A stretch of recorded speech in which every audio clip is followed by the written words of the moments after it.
My presence is a present. Talking French, I'll keep you guessing. Know you got a little candy crush. Be careful 'cause you never get enough. Every day, celebrate you with me.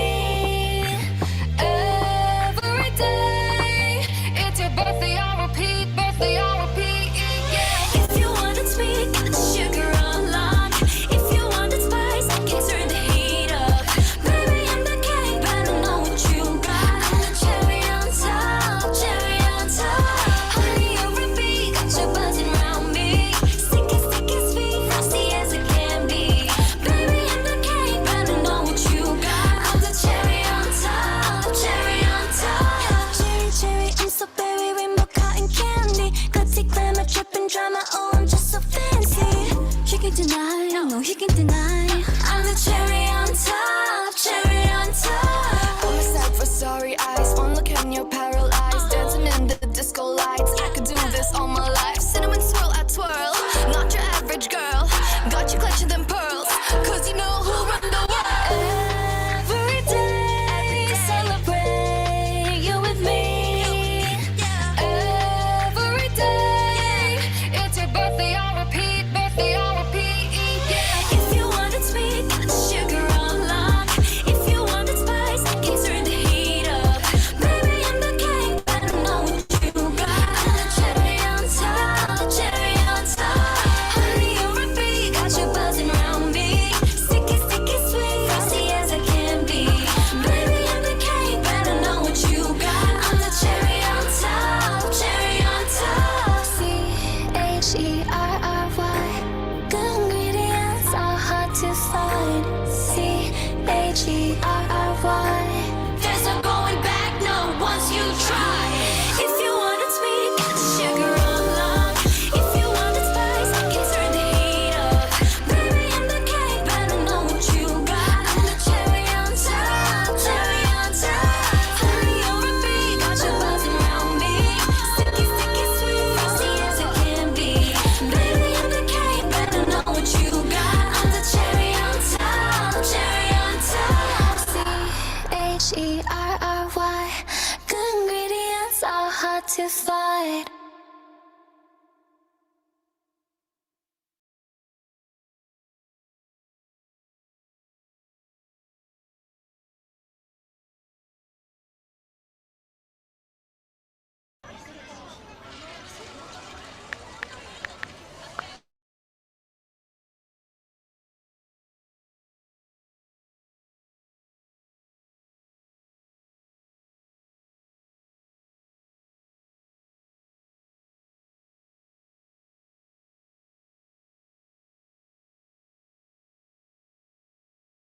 Ang gabi ng puyat sa kakaisip, kakaisip sa'yo.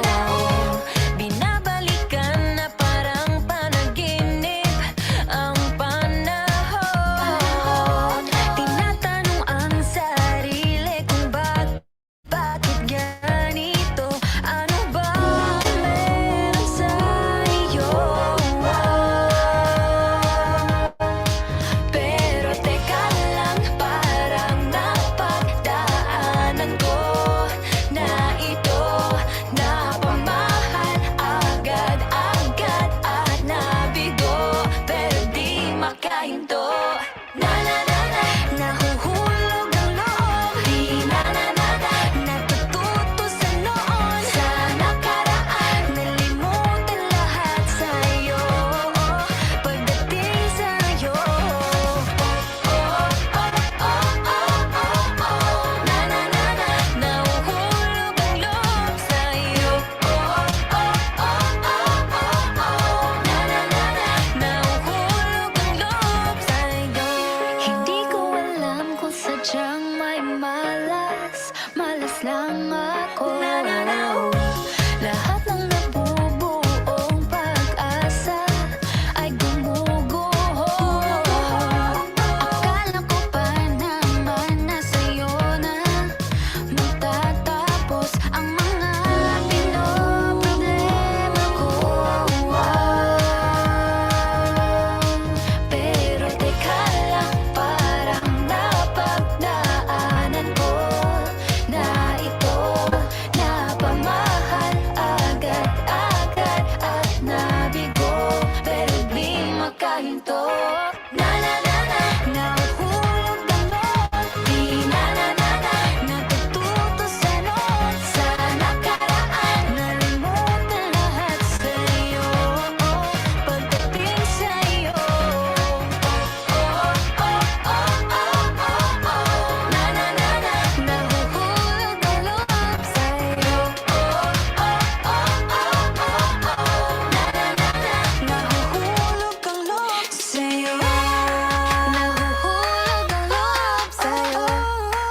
Nako, ano na naman to pinasok ko? Di na natutupag at tigas ng ulo. Di na nag-iingat, lagi pa daras-daras. Pag may naramdaman, laging lubos to boss. At parang di rin nangyari ang dati. Ganito na lang ako palagi. Paikot-ikot lang, paulit-ulit. Iibig kaasa at uuwi sawi. Nais ko lang naman makahanap ng tunay na mahal.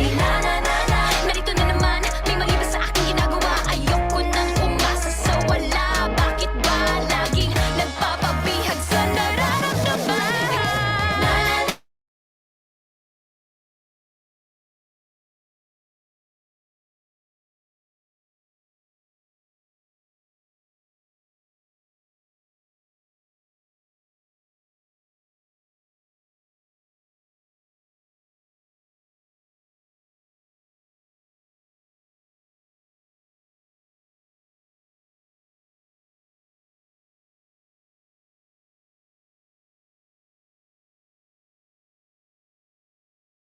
Good afternoon, everyone. Good afternoon, students from SDO Quezon City. Magandang hapon sa ating lahat. So ngayon, magsisimula na ang ating AI Ready ASEAN program, the Awareness Raising Campaign on AI through our code and AI class ASEAN. So, let me introduce myself before we begin. Ako nga pala si Earl M. Siniza, your master trainer for today's session. So I was also a Unleashed participant and scholar in the recent Unleashed Philippines 2025 last September. And also, I just recently graduated from senior high school last March 21 from the Strand STEM. So a quick story to how I become a master trainer. It all started here in UST in the Unleashed Philippines program. And then after the program, one of our fellow participants encouraged us to apply for the master trainer role. I applied and I was accepted last October 2025 as a master trainer.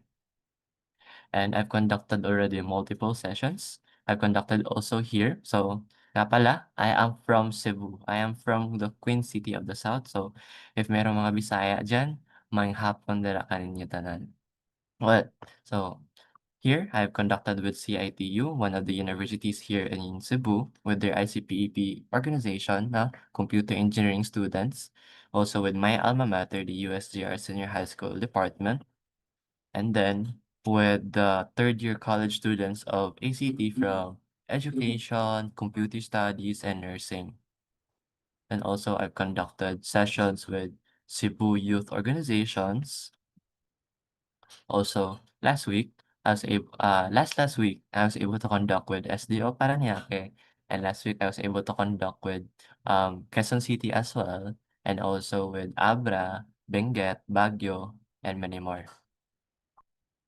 So I've reached a total of 2,000 beneficiaries from teachers, students, and parents.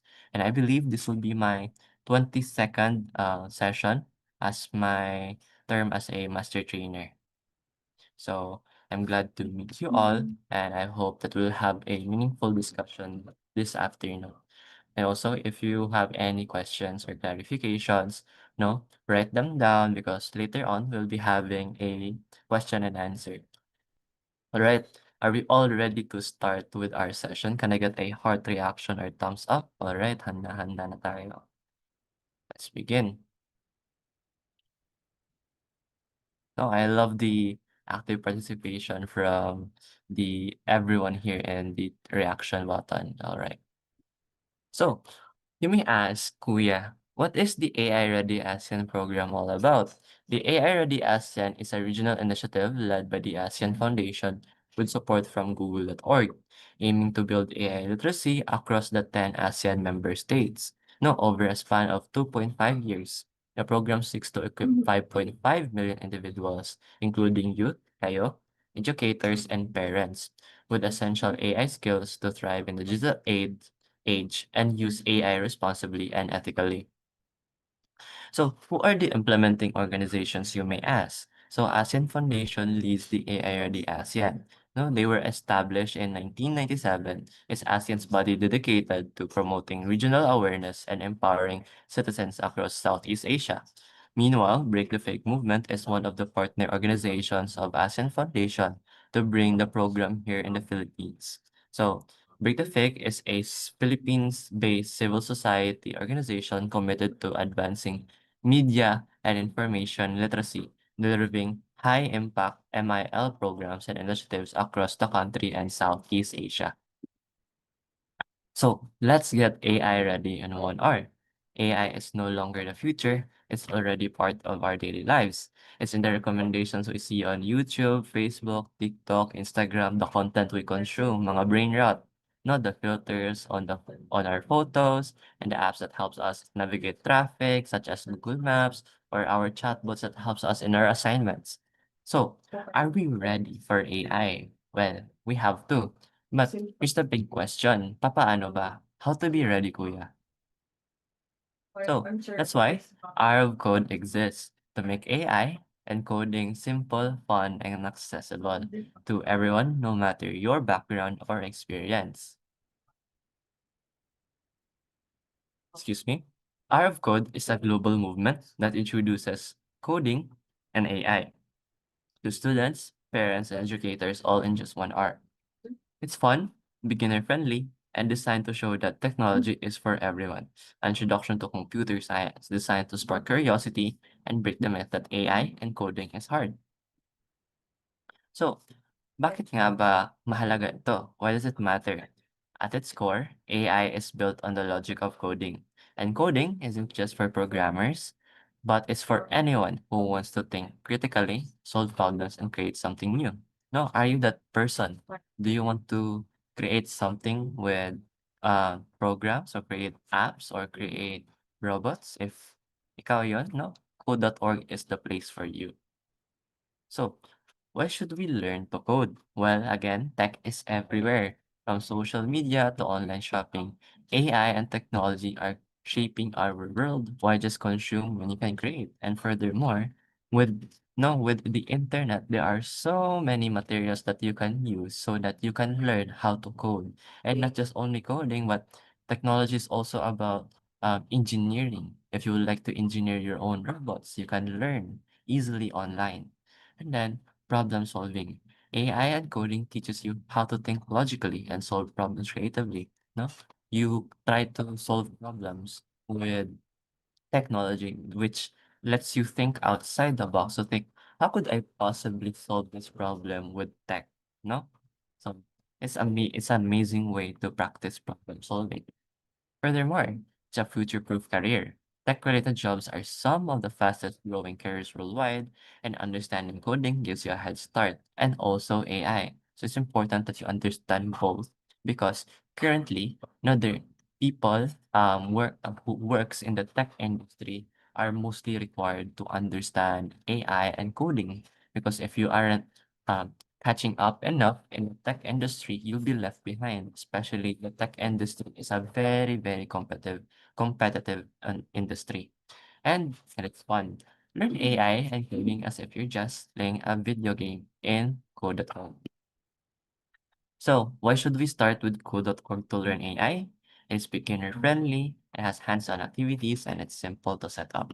Before I start with the activity, I would like to remind everyone, for those who just recently joined, to answer the pre-assessment and registration form para um para maka-attendance po kayo. All right. So please don't forget to answer the registration form for your attendance, everyone. All right. So can I get a heart reaction if we're all ready to start with the first activity of our session? All right. Very active talaga, no? Sige, sige. All right. So if you're using your laptops, you can either access this on your laptop or you can scan it with your phones. So here is the QR code that you can scan. So here is our first activity, AI for Oceans. Let me send the link. Yeah, I've sent the link so that you can access it also there. So while I'll give you a few seconds to open the link and take note, we'll be doing the activity all together. Can I scan the QR code? Yes po, you can scan the QR code or access the link that I've sent. So we'll be doing this all together, all right? So, all right, let me also open mine.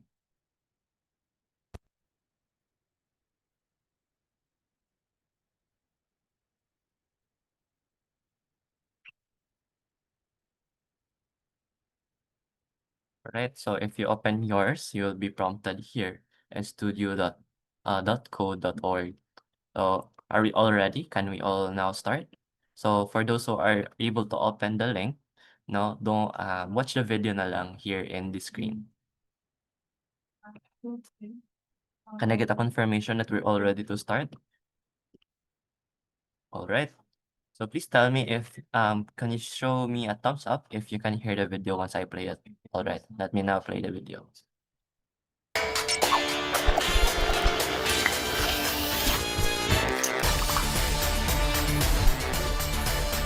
My name is Ale Flores, and I'm a product manager at Alexa. My name is Dr. Chelsea Haupt. I work at the Allen Institute for Artificial Intelligence, and I work on an AI-powered academic search engine. All around you, computers are making decisions, and those decisions affect your daily life. When you do an internet search or scroll through your newsfeed, computers decide what you see. Computers can already recognize your face and understand your voice. And soon they'll be driving cars and detecting diseases even better than humans. So how is any of this possible?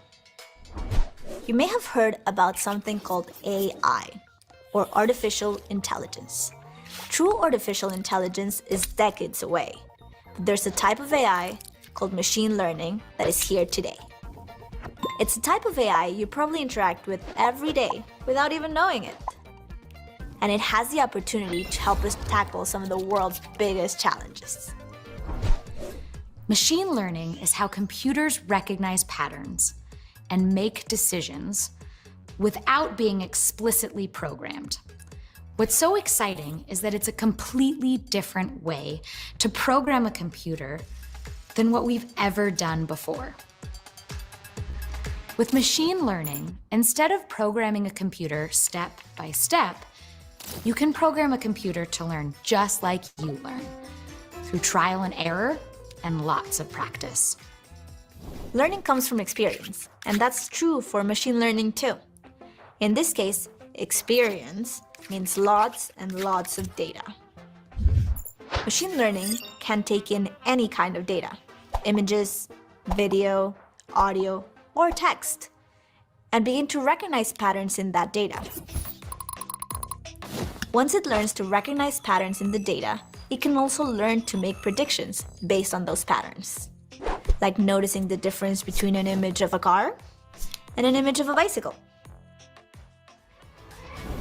AI and machine learning are playing a bigger and bigger role in society at large and shaping all of our futures. That's why it's so important to learn how it works with some hands-on experience. Remember, AI is like any tool. First you get the knowledge, then you get the power.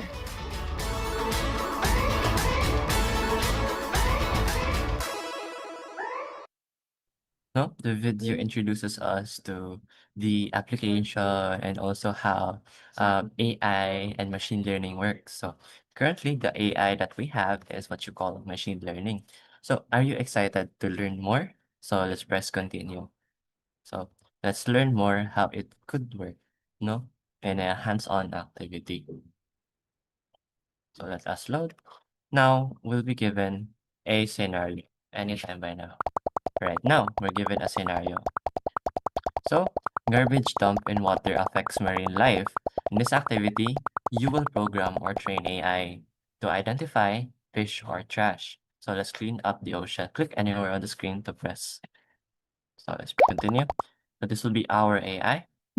So AI does not know if an object is a fish or trash, but it can process images and identify patterns. So all we have to do is click the right button, whether is it a fish or not fish. The training you provide will teach AI to recognize patterns on its own. So let's get started. So all we have to do is now label.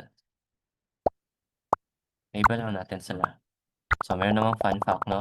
17 billion pounds of plastic enter the ocean each year. Ang dami ng basura, no? So you are programming or training AI with each choice. So keep going.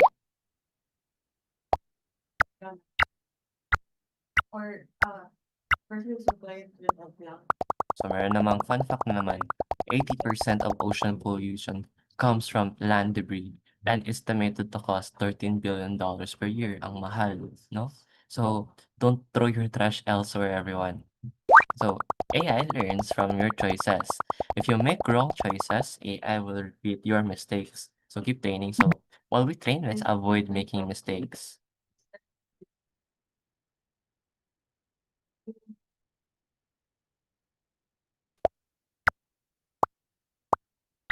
So we have 30 examples. Great work. The more data you provide AI, the more it learns. Let's keep training or continue when ready. So let's keep training the AI so that the AI will really learn what is not fish and not what is not fish and a fish.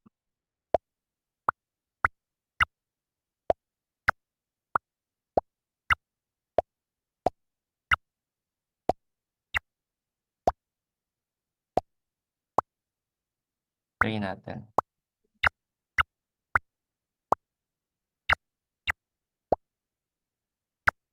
Gawin nating 6, 7 examples, 67.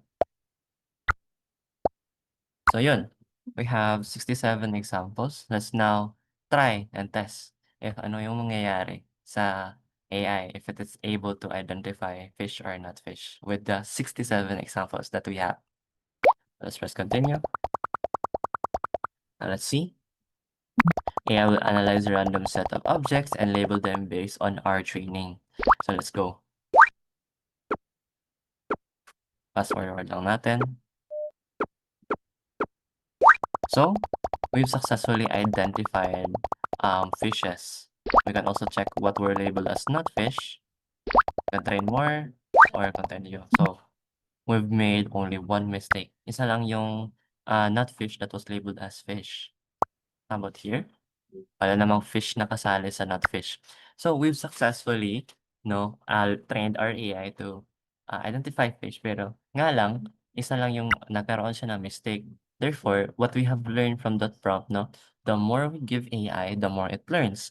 Siguro, if we train AI more, possibly we could have not made this mistake. Am I right, everyone? Can I get a thumbs up if you are in agreeing with me? All right. So, thank you. So, let's press continue and learn more.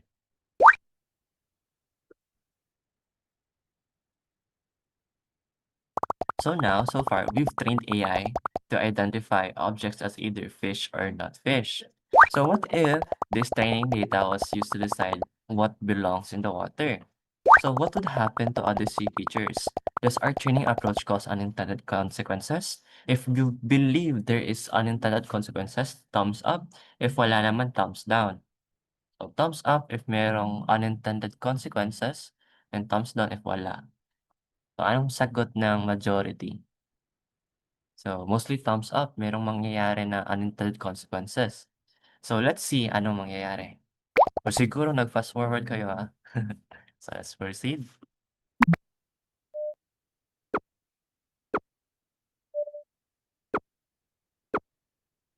So, yes, tama nga kayo. Merong unintended consequences ang nangyari dahil we've trained AI only to identify what is fish and not a fish.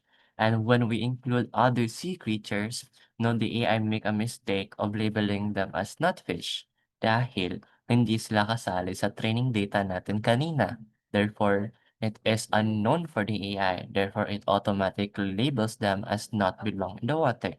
So, do you get what it means that it's bias? So it favors, the other it favors the fishes over the other sea creatures.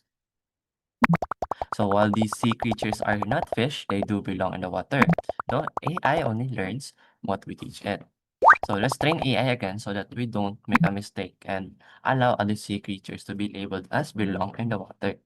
So same process as earlier. We'll be training AI again. So in the chat box, if you would like to request, how many examples should we give to AI?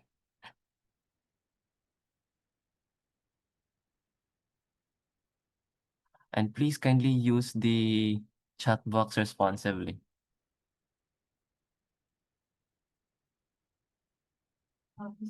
All right, so 65. Okay, 90. I'll be closing the chat box so that para makafocus tayong lahat. I'll be opening it once everyone if I ask everyone to answer. All right? So let me just for a while. Okay, again, I would like to remind everyone to use the chat box responsibly or else I'll be removing you from the Zoom meeting. Thank you, Bob. All right. So ngayon, we'll just be doing the same process. And earlier, in chat box, 90. So gawin natin 90. Para sure na hindi tayo makaroon ng mistake like earlier. So meron namang fun fact, no? Did you know in the ocean, plastic debris can harm fish, seabirds, and marine mammals? Protecting seabirds and marine life is one of many reasons to keep the oceans clean. So the more training data you provide, the more AI learns. So let's continue training. Train lang natin hanggang 90. So another fun fact, marine plastic pollution has impacted at least 267 species worldwide, including 86% of all sea turtle species. Let's continue. So keep training on to teach AI what belongs in the water. So pagpatuloy lang natin.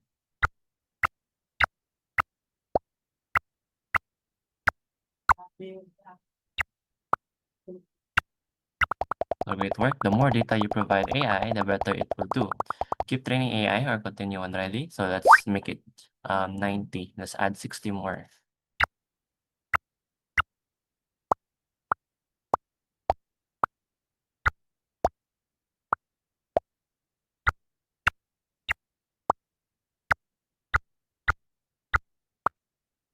Oops, nagka-misclick. So let's see, ano kaya mangyayari doon?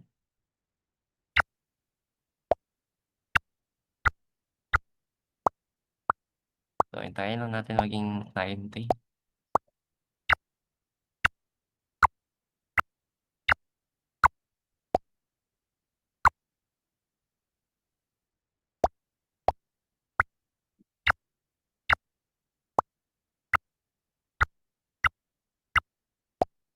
Medyo madami-dami talaga yun, 90 na. Since nandito naman tayo, sulitin na lang natin. So gawin na lang natin 100.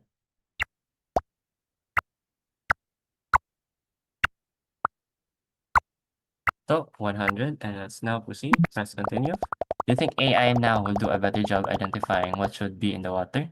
Thumbs up or thumbs down? All right, thumbs up. So let's now see and let's run.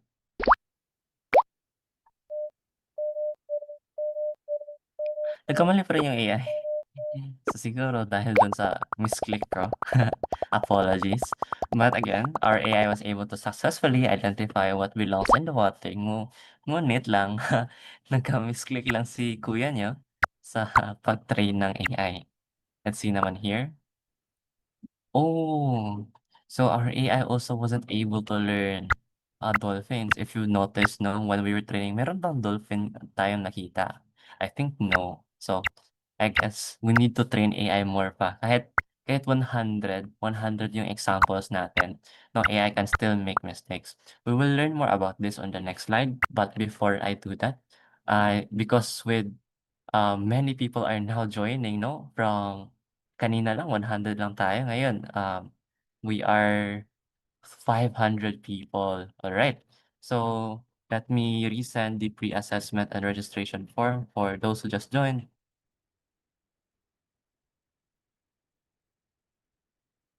So please kindly, I've sent it in the chat box, kindly answer for those who just joined to answer the Google Forms for your attendance para ma-record namin yung attendance niyo, everyone.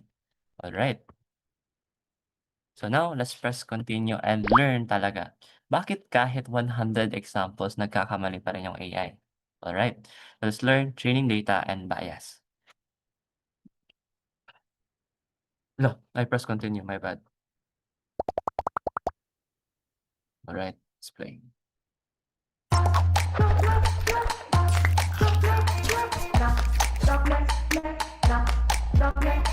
Machine learning is only as good as the training data you put into it.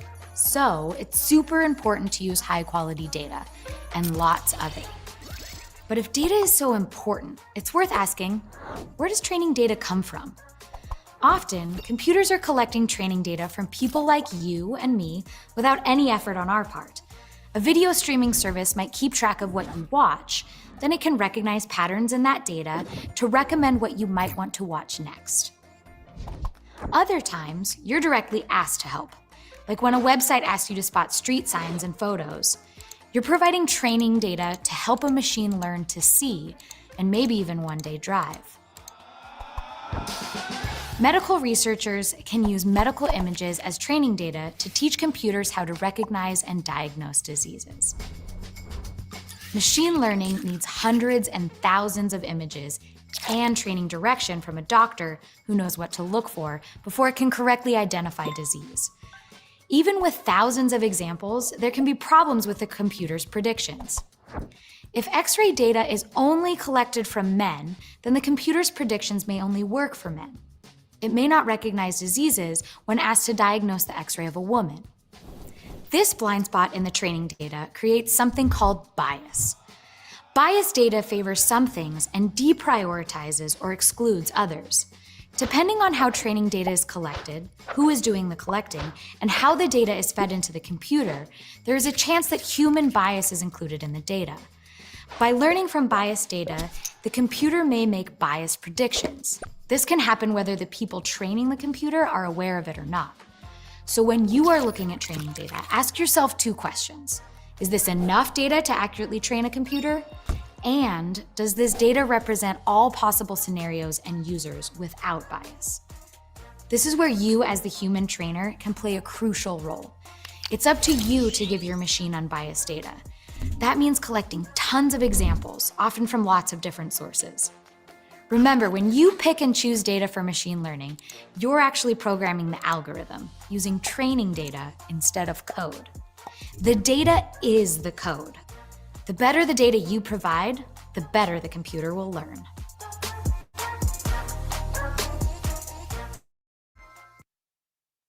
We've learned that no the examples kahit 1,000 yung binigay na examples na X-ray, no, the AI, the computer still had problems with its predictions. So, masasabi natin yun din ang nangyari sa activity natin. Kahit 100 yung binigay natin na examples, nagkamali pa rin siya and was not able to identify the dolphins. So, how could we possibly also ensure this that we could not make mistakes there? So we just continue training, continue training, continue training. But we are not saying that if we continue to train, it means that our AI will be perfect. No, AI isn't perfect.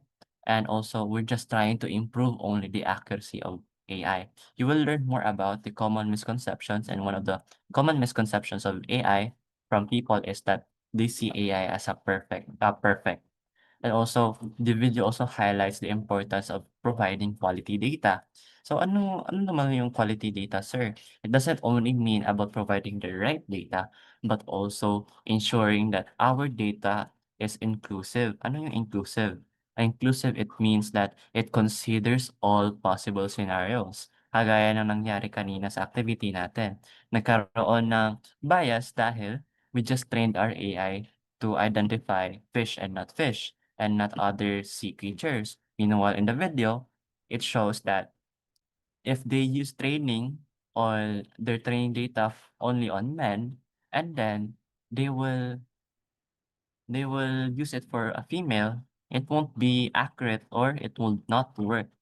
So, ganoon. We need to ensure that our training data is inclusive. So, for them to fix that problem is to also train with X-ray from women.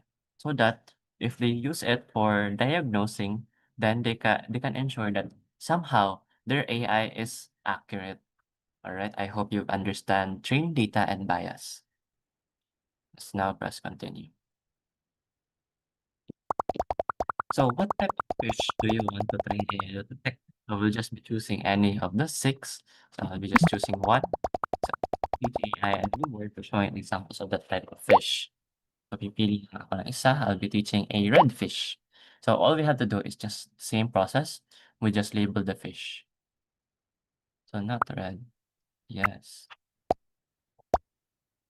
Let's just continue. So do you think AI has enough training data? You can select continue to find out.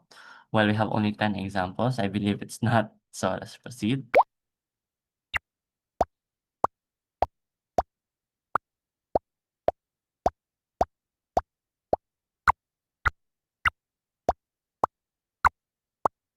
So after the examples, let's try to add more examples.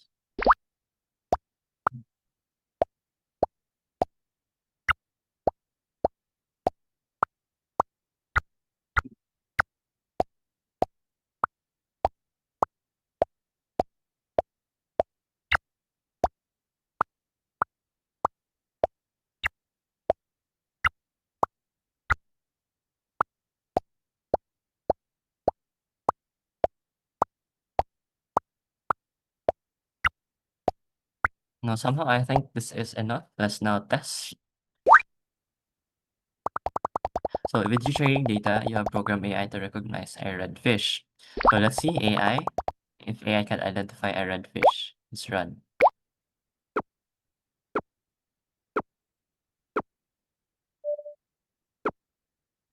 Let's continue. So we have successfully identified the red fishes. All right, so we can either train more or continue already. Let's also check what specific pattern did the AI look for. So let's check muna ano yung nangyari dito. Walang fish na red, the label as not red. That's what it focused on the color of the fish to identify whether it is red or not. So I hope that makes it clear na understand. We'll be also discussing also what is pattern recognition later on. What does it, what is the purpose of it for AI? So before I play the next video, kasi dumadami na talaga tayo dito sa Zoom meeting. We were just earlier, we just 500, ngayon nagiging almost 600. For those who just joined, kindly answer the pre-assessment and registration form for your attendance. All right? Please, could you answer the registration and pre-assessment form for your attendance? Thank you so much. All right. So now, let's now proceed to the next part, the social impact of AI.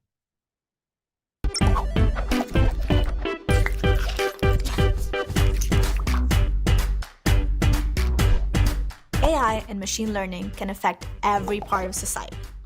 For instance, self-driving cars use AI to recognize their surroundings, track objects, and make super important decisions, like when to stop.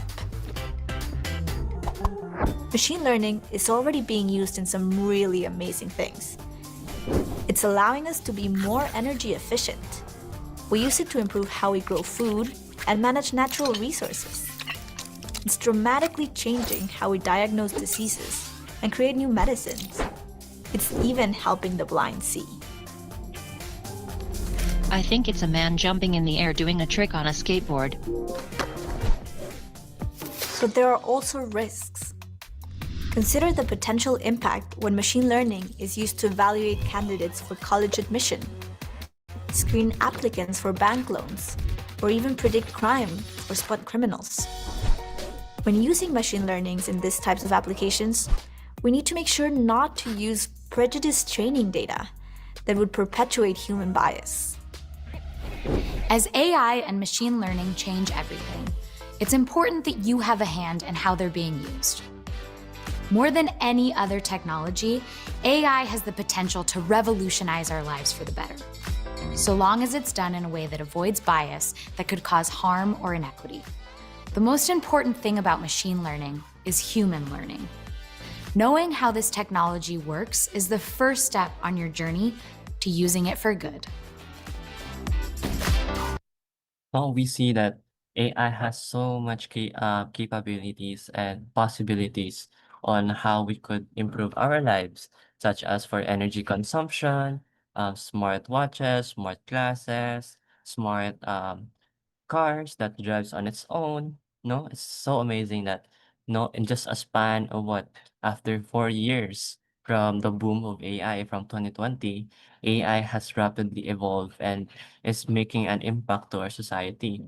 But no, the video reminds us that if it's only useful, it's only impactful to the society if everyone else understand how it works. Because if we have an understanding, we know how we can use it responsibly and ethically so that we can ensure that it's fair for everyone. So yun, mahalagang matutunan natin yung AI muna, its concepts first before we dig into many other things. Alright, let's now proceed to the next part. This is the last and final part.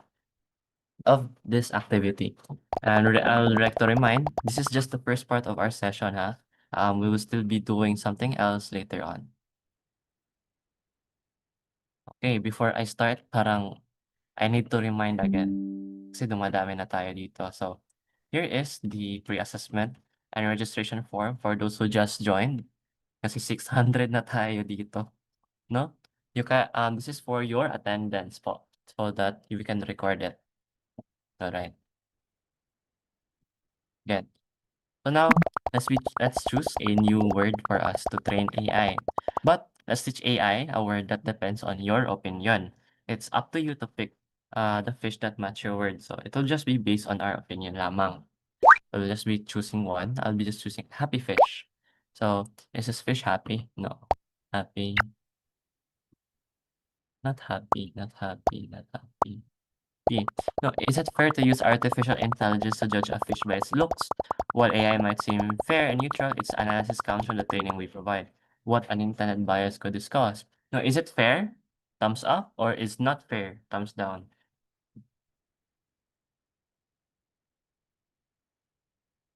Are you sure? Thumbs up? Is it fair? Or thumbs down? It's not fair. I think nakakalimutan niyo na, guys. Kaka-discuss ko lang. Alright. So, to those who just who choose no thumbs down o hindi gumaya sa iba, so tama kayo. No, it is not fair to use artificial intelligence to judge a fish by its look, no, based on our prompt here. Dahil it is subjective. Bakit subjective, sir? Anong subjective? It's our opinion, no? For you, siguro for you, this fish might be happy. But siguro for me, the fish is not happy for my opinion. We have varying of opinion, therefore, it is inaccurate. And the unintended bias could cause is that people to people, there is different opinions. So, di ba, the video also highlights that bias could happen from the one who trains the data or gathers the data. So yun. So it's not fair. So let's proceed and finish this activity.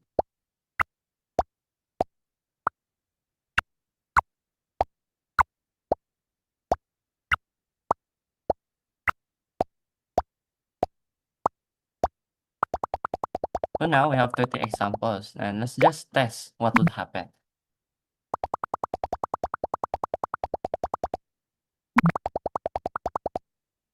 All right, let's run.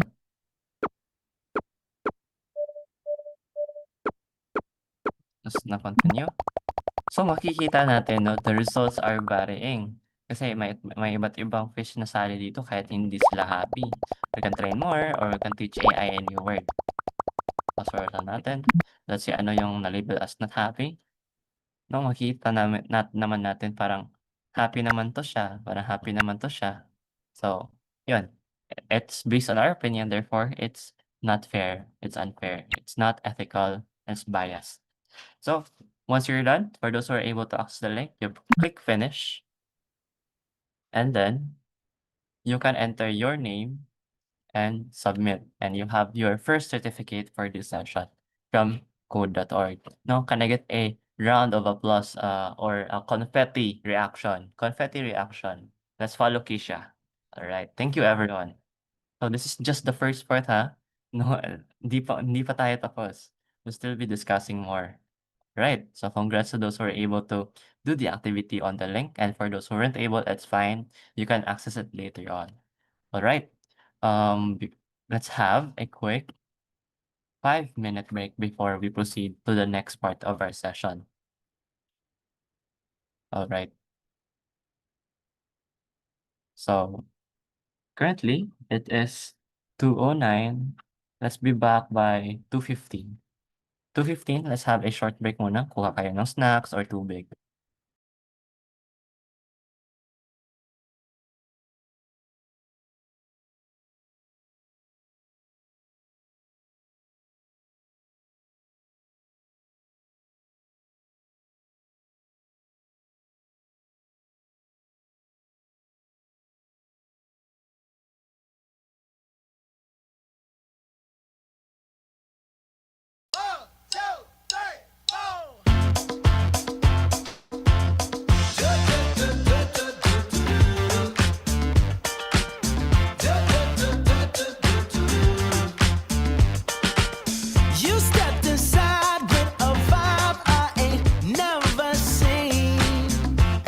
yes you did. Ooh, so girl, if you talk like you walk, come and talk to me. But look here, it would break my heart, break my heart, break my heart if I find out you can't move. You better show me now, show me now, show me now. 'Cause when I take it to the floor, ooh, you gotta get down. You know what to do. Hey, Mr. DJ, play a song for this pretty little lady. 'Cause if she dances as good as she look right now, I just might make her my baby. I just might make her my baby. Hey, I just might. Oh, I just might. But first, may I just say that your face got me so intrigued. I'm so intrigued. But what good is beauty if your booty can't find a beat? I don't wanna know, girl. So please don't do that to me. 'Cause it would break my heart, break my heart, break my heart if I find out you can't move. You better show me now, show me now, show me now. 'Cause when I take it to the floor, ooh, you gotta get down. You know what to do. Hey, Mr. DJ, play a song for this pretty little lady. 'Cause if she dances as good as she look right now, I just might make her my baby. I just might make her my baby. Hey, whoa, whoa, whoa, whoa, whoa. Whoa, whoa, whoa, whoa, whoa. It's the part where you break it all the way down, down, down, down. This the part where I turn you all the way around, round, round, round. Put some spirit in it, put your heart into it. That's all I need. And if I like what I see, you're coming home with me. Hey, Mr. DJ, play a song for this pretty little lady. 'Cause if she dances as good as she look right now, I just might make her my baby. I just might make her my baby. Hey, Mr. DJ, play a song for this pretty little lady. 'Cause if she dances as good as she look right now, I just might make her my baby. I just might make her my baby. Hey, I just might. Oh, I just might.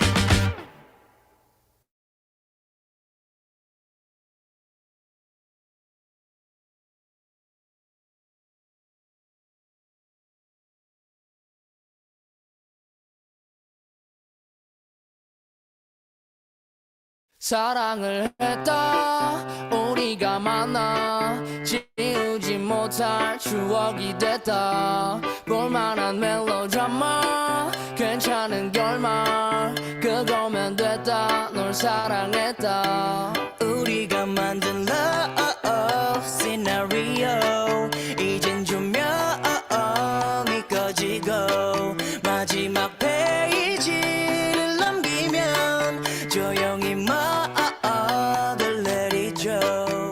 에이 괜찮지만은 않아 이별을 마주한다는 건 오늘이었던 우리의 어제 또는 내일이 없다는 건 아프긴 해도 더 끌었음 상처가 더 나니까 널 사랑했고 사랑받았으니 난 이걸로 됐어 나 살아가면서 가끔씩 떠오를 기억 그 안에 네가 있다면 그거면 충분해.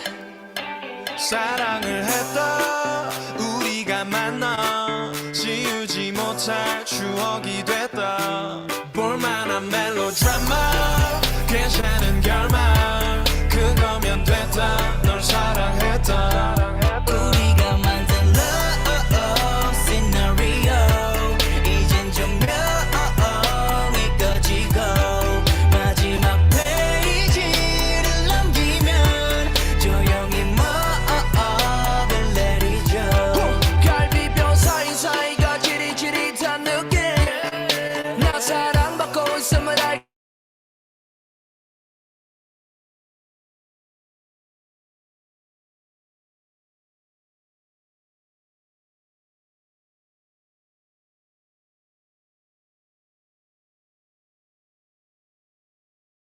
So, I hope you had your break, no? Nakapag-break na ba tayo? Nakakuha ba tayo ng snacks or kailan ng tubig? So, okay lang ba yung mga music? Approve ba? Alright. Sige, sige. So, let's now begin. So, let's continue to learn AI. So, we'll be having AI Class ASEAN. AI Class ASEAN is a digital learning platform by the ASEAN Foundation, supported by google.org that offers foundational AI education for Southeast Asians. This is made to support the program's mission of promoting responsible AI use and among youth, educators, and parents. So the topics it focused on is the AI fundamental, AI usage and implementation, AI ethics and privacy and security. So later on, I'll be discussing two modules, AI fundamental. The course is designed to cater to three primary beneficiary groups, the youth, kayo, parents, and educators, each following a tailored pathway consisting of core and optional modules. So let's learn with AI class ASEAN. So let me just prepare my presentation. So I would like to also again remind the pre-assessment and registration form kasi palapit na tayo for 700. We're halfway there. So yun. So for those who just joined, nandito po sa chat box yung pre-assessment and registration form for your attendance. Alright. Let me just update my screen.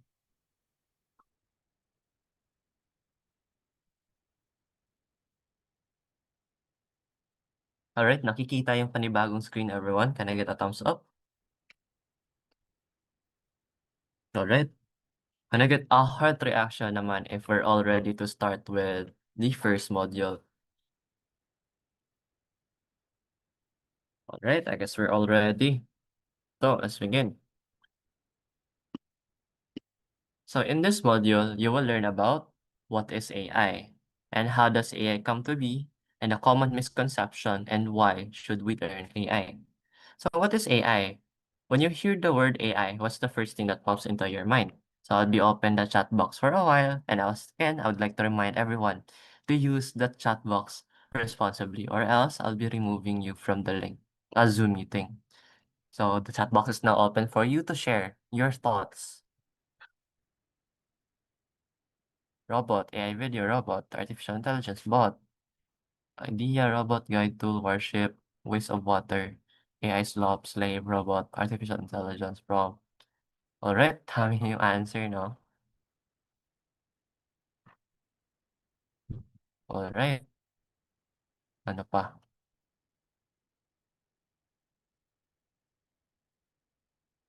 Alright.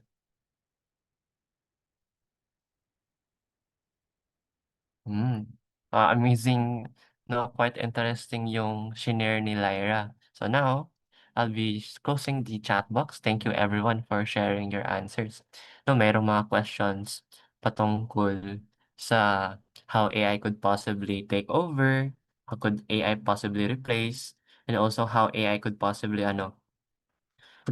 be the reason of climate change. And also, yung sinasabi na topic na AI is using a lot of water. But we will have that later on in the Q&A. So, let's see nga ba? So, tama nga kayo, halos lahat pareho yung kayong answers.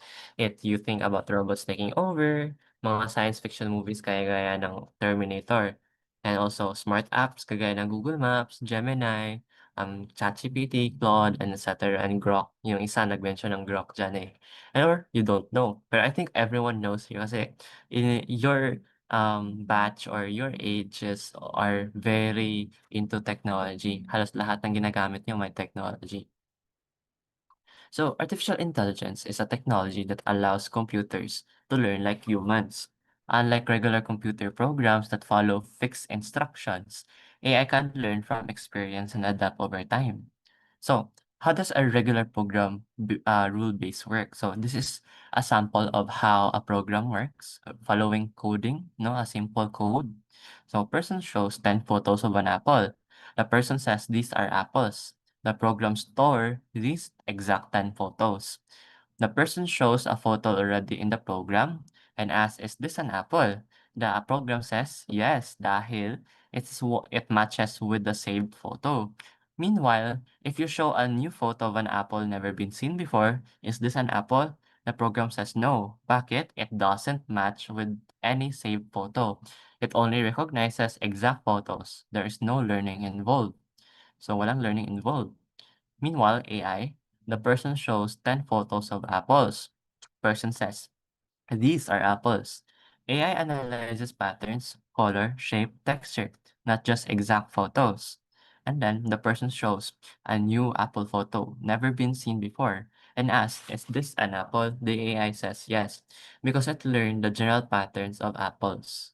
So it looked for the color, its shape, and texture. So when you provided the photo, it looked for those patterns and learned. And when you provide a new photo, it analyzes and see if it matches with the pattern. So it learns and improves over time, can recognize new apples it hasn't seen before. So AI is able to hear, see, and think. Hear, understand voice, speech, music, see, recognize object and images, and think, predict outcome based on data. So AI is not magic, but they can learn from examples. The more example you give, the better they become. So we're done with this section. We proceed to the next section. So how does AI came to be? A quick history lamang. So AI was born on 1956. So before you were even born, meron ng AI, no?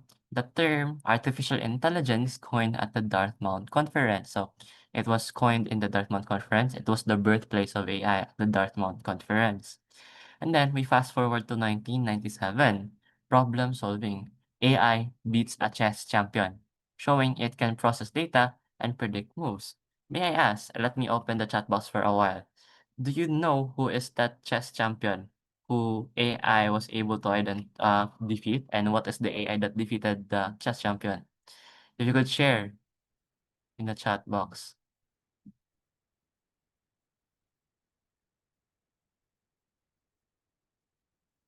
Um, Wala. Oh, thank you, Angelo. So, Angelo got the right answer, no? Gary Kasparov. Halos lahat kayo Magnus, no? Gary Kasparov was the right answer. So, Gary Kasparov was a chess grandmaster from Russia and is also the chess champion. So, technically, if you're familiar with chess, siguro familiar siguro to sa chess yung nakakuha ng answer.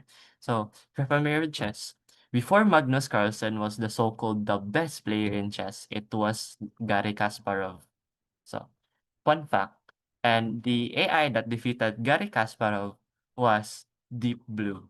So, ang nice na name, no? Deep Blue. And now, fast forward to 2012, computer vision. AI learns to see and identify objects in photos better than ever before. And then in 2018, the creative generation. AI starts creating images, videos, music, and text on its own. It's the early stages of the AI that we know of today. And then 2020, the boom of AI. When AI started to grow, AI can understand and mix text, images, and audio together. And also then in 2024, the ethical and responsible AI. Excuse me. Now, it's not just about being smart. AI must be fair and safe and transparent for all. Kasi, because AI is being used for free, anyone can use it. Marami nang gumagamit nito for the purpose of scamming or doing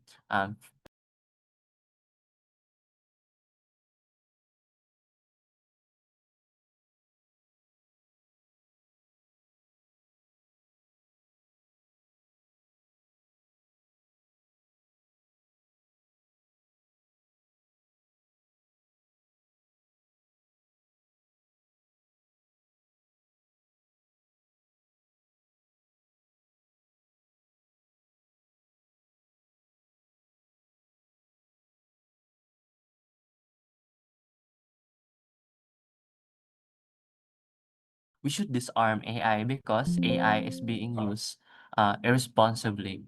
Because AI is being used to in war, and for example, sa war ng Amerika, and also how they the Pope highlights that because of the dependence on AI, replacing ourselves, and we are misusing AI. So it's trying to tell us that we should use AI, responsibly and ethically, safe and transparent for everyone.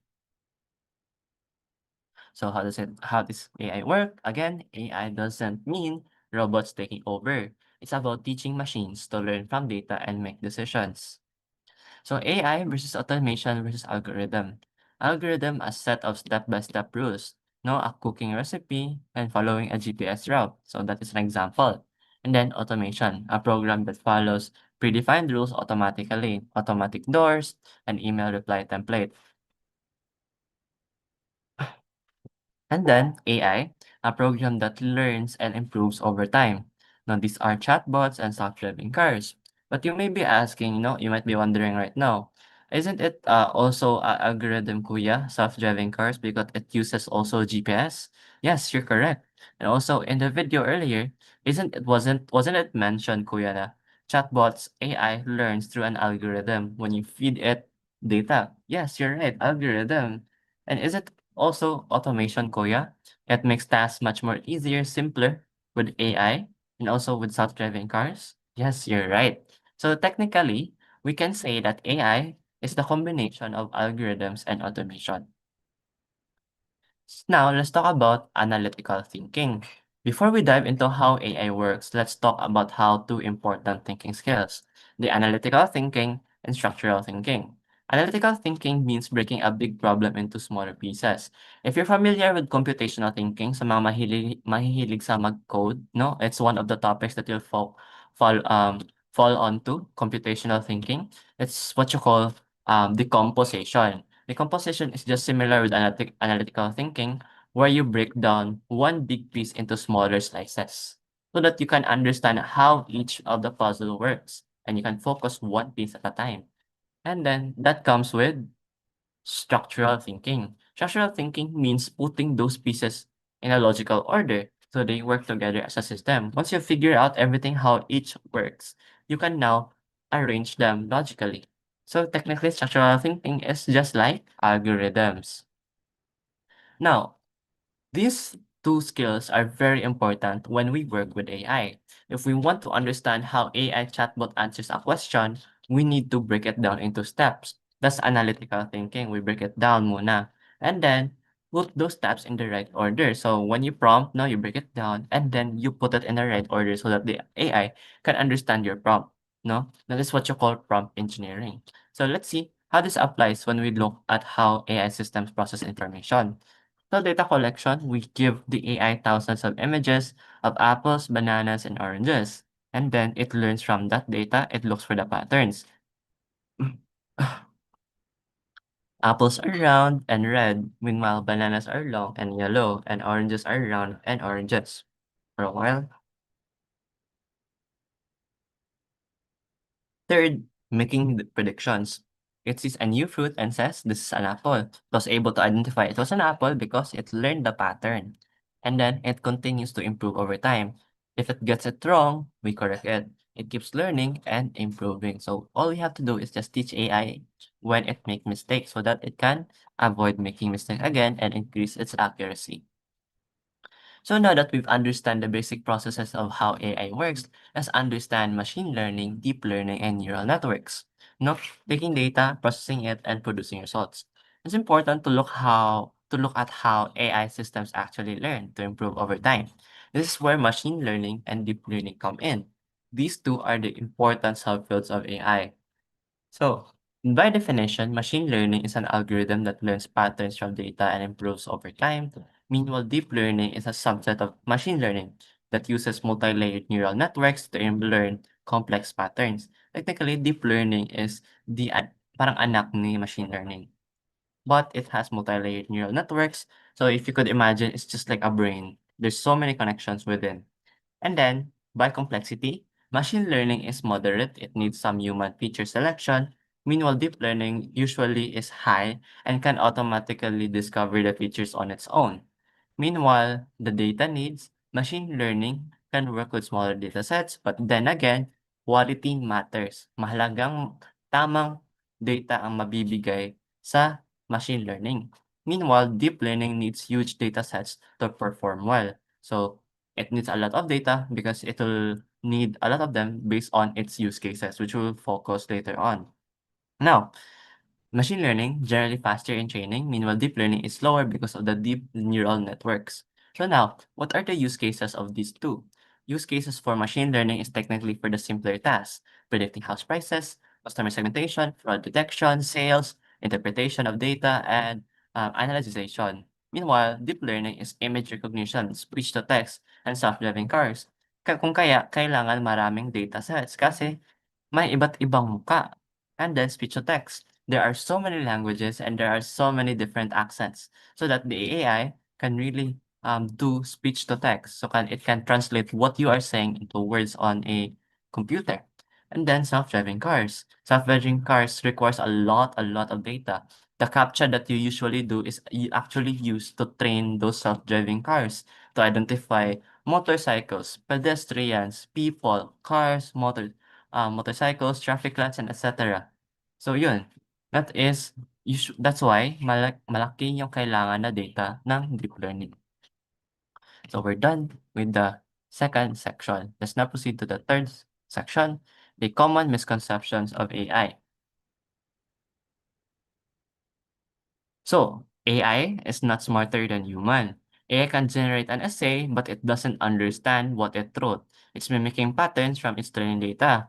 So if you ask AI to make you an essay or a reflective essay for your English class, it does not really understand what it wrote. It's just mimicking based on what it learned from your prompt and what it currently learned from its manufacturer. So it just combines those two, it creates a pattern and mimics.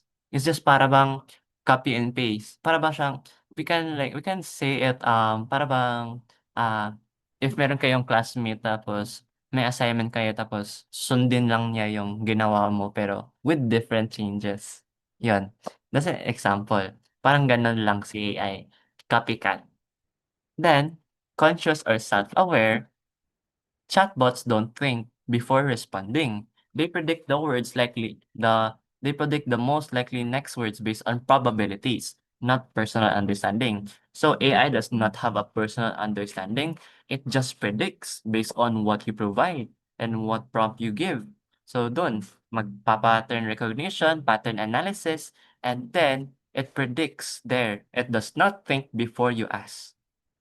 Now, and AI is not perfect. AI-powered tools have been shown to reflect biases from historical data, leading to unfair outcomes or biased opinions. So, for example is, if you use outdated data, then AI is not perfect. AI there will be biases dahil hindi updated. Furthermore, kahit tama na yung pinigay natin na data kay AI, we just learned earlier na AI can still make mistake. We just only can improve its accuracy, not making it perfect. So I hope that you understand. And also, if you've tried using AI to look for links, if you're doing research, no, you ask AI to give me a link for research. Sometimes some of those links won't work. Therefore, AI is not perfect kasi merong mga ibang links na hindi naman totoo binibigay ni AI. So sometimes the AI hallucinates. So AI is not a tool, AI is a tool, not magic. It's powerful, but it still needs human oversight, ethical considerations, and continuous improvement to be truly useful. So if we all understand how AI works, we can then take that as a first step for us to make AI safe for everyone to use and make it fair. So why should we learn about AI? AI is transforming every aspect of life, from the way we work and learn to how we communicate and make decisions. Learning about AI helps us navigate the future and use technology responsibly. If we understand how AI works, then we can use it responsibly. So that we can solve the problems that we face today. Kagaya ng sinasabi niyo sa chat kanina sa your thoughts when you think about AI. Problems such as climate change that AI has been contributing with the large use of water to cool their AI data centers. If we are all aware that what we do, for example, no, usually people are using it for image generation and also video generation. And those tasks are very heavy and it consumes a lot of water. So if we understand if that are the results or repercussions if we use AI, and then we can create a policy, we can create rules, we can create practices that protects our environment from AI. So we can create like a policy that you can only use AI for this amount of times. Yun. Or you can say, or you can propose a idea like a new liquid. Meron na mga scientists that are looking to what are possible alternatives to water. And others are using wastewater to cool down AI data centers, which then can be used for um purification. So napu-purify na yung tubig. So technically, it's a win-win situation. It cools down the AI data centers and it's also purifying those water. But then again, it's currently there still isn't really a solid solution for that, and people are still trying to figure it out. Now, why learn AI? Career readiness. Many future jobs will require AI literacy.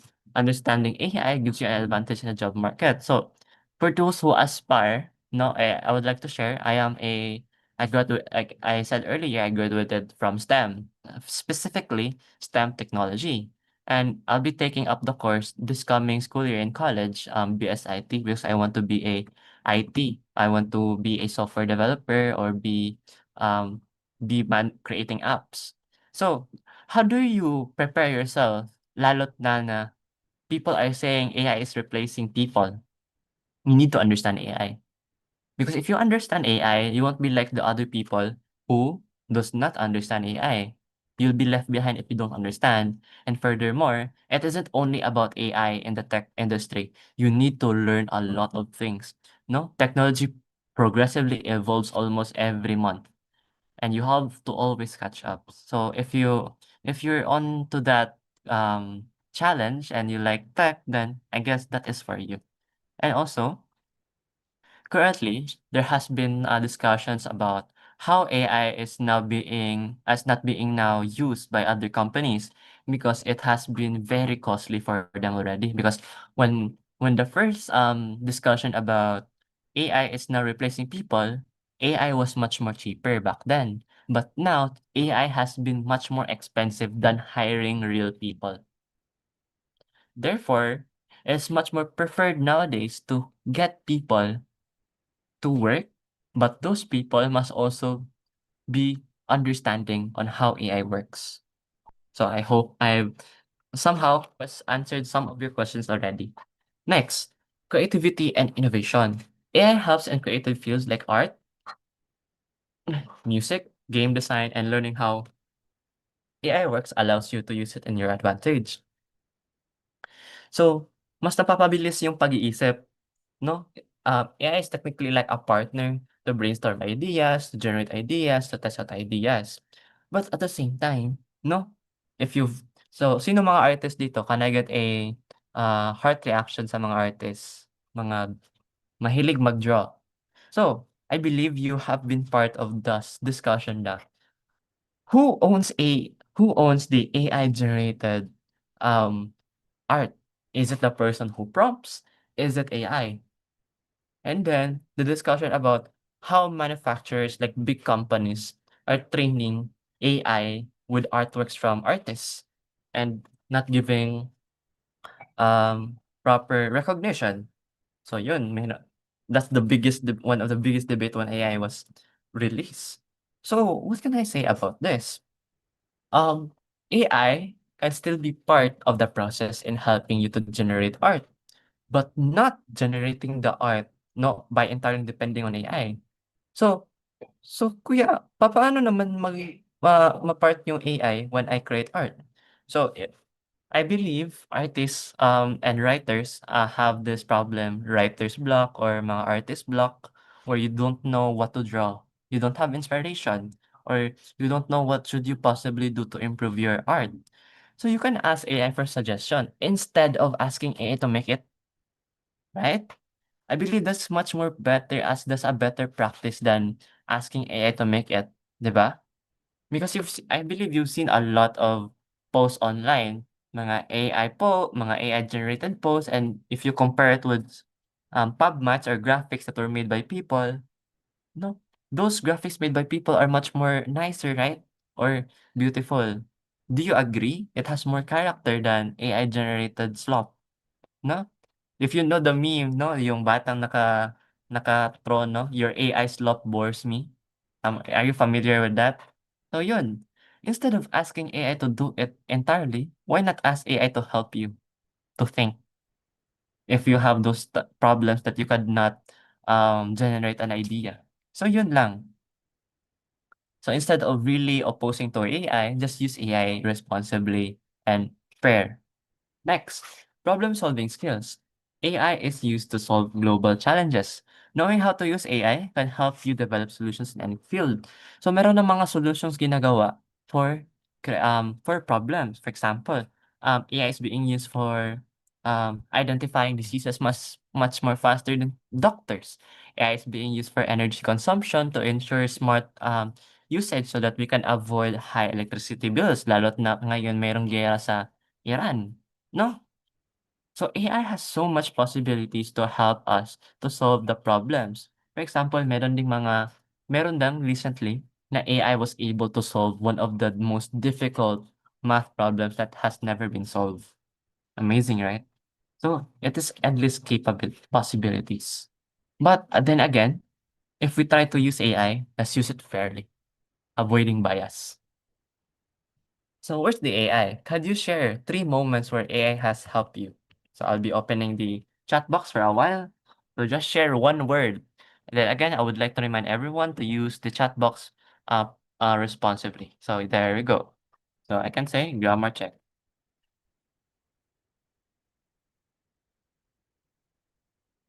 So tama ka, Ivor.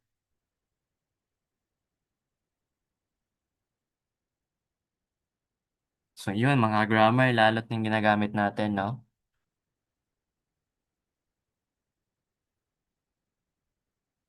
Alright.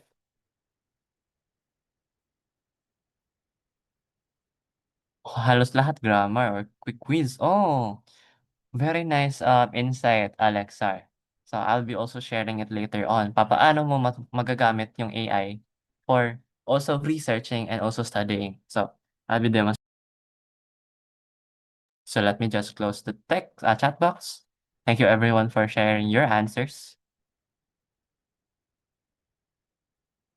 So yun.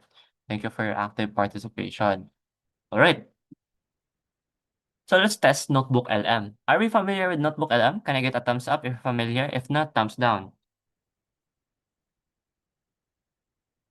Oh, marami nang gumagamit ng Notebook LM. Iilan lang yung hindi alam. Alright. So, given with the prompt, so let's test how Notebook LM links concepts by feeding it disconnected pieces of information. Upload 3 unrelated documents and ask it to find connections between them. Analyze, does it make logical links or does it generate random patterns? So let me open Notebook LM for a moment.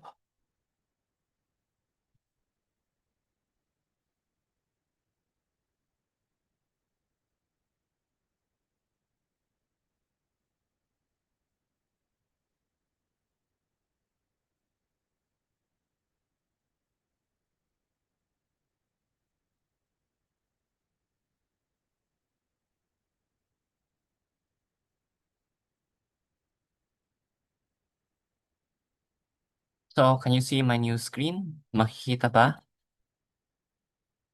Alright. So the prompt earlier was to create a connection. Alright. So here, meron akong na-prompt kanina. So, find a connection between the 4 selected sources. So this source is about computational thinking, the history of ASEAN, the basics of climate change, and the solar system. So while the sources cover distinctly different subjects, pedagogy, history, environmental science, and astronomy, they are deeply connected through 2 main themes: cross-disciplinary problem solving and study of complex interconnected systems and requires stability and cooperation. So first, it was able to identify what was the main theme of all four sources. So let's see, connecting to sciences. So the computational thinking framework explicitly encourages students to build computational models to integrate scientific phenomena rather than just using pre-made simulations. Students can use computational thinking to model physical laws of gravity and planetary orbits, detailed in solar system text. Similarly, they can use pattern recognition to analyze accumulation of greenhouse gases or build algorithms to predict how changing temperatures will impact ecosystems, directly applying to computational thinking to the climate change material. So our AI, Notebook LM, was able to find a connection between the two separate, excuse me, the two separate lessons, no? And it also provided an example kung papaano siya magagamit, no? Do you think the AI was able to successfully find a connection or did it just made it up? Thumbs up or thumbs down? Okay, thumbs up. So we will be back here in a Notebook LM. Let's go back to the presentations. So summary of the module. AI is technology that learns from data and improves over time, just like how humans learn from experience. How AI works, AI finds patterns, makes predictions, and keeps learning to get better. Learning about AI helps us make decisions, stay safe online, and even build creative projects using AI. So stay curious and stay responsible. And remember, AI doesn't shape the future, we do. So we're done with the first module. We'll now proceed to the second module with its three following sections. Are we all still ready? Handa pa ba tayo?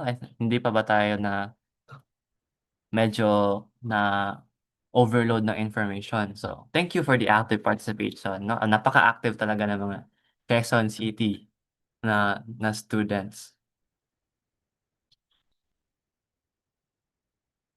All right, so let me start.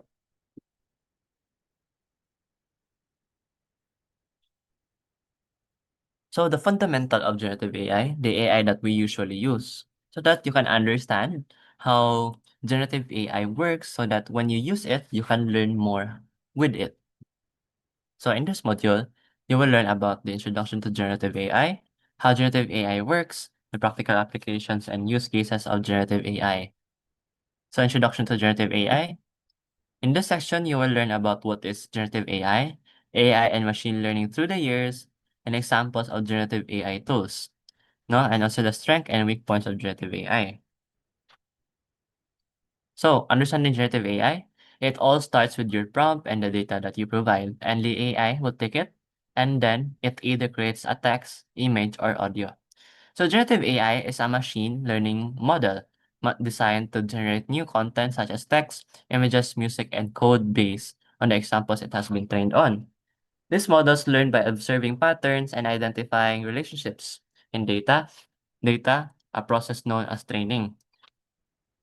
So, in input, it starts with an input or the prompt that you provide. The user provides a prompt or existing data, and then machine learning model trained on large data sets. The AI trained on the vast data sets process the input.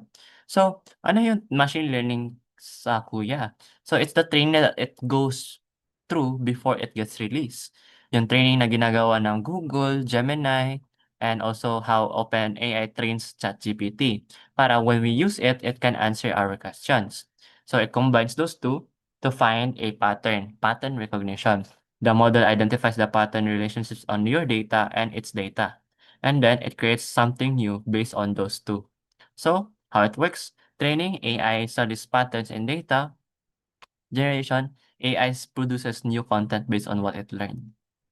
So we've discussed this earlier, AI and machine learning through the years. 1950s, artificial intelligence, the branch of computer science, focused on developing intelligent machines capable of mimicking or surpassing human intelligence. 1997, machine learning, a branch of AI that allows machines to analyze existing data, enhance their understanding, and make informed decisions or predictions.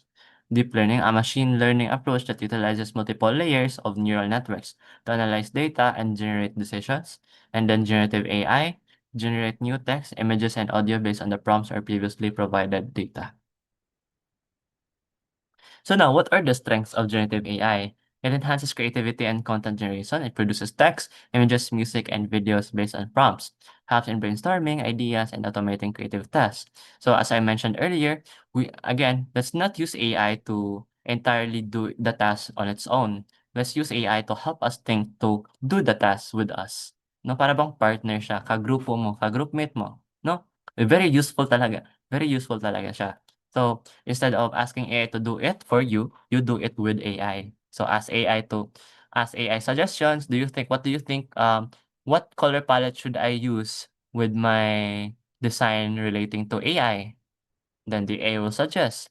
And then if it's text, what outline or what word should I choose when I describe this word for my essay for English?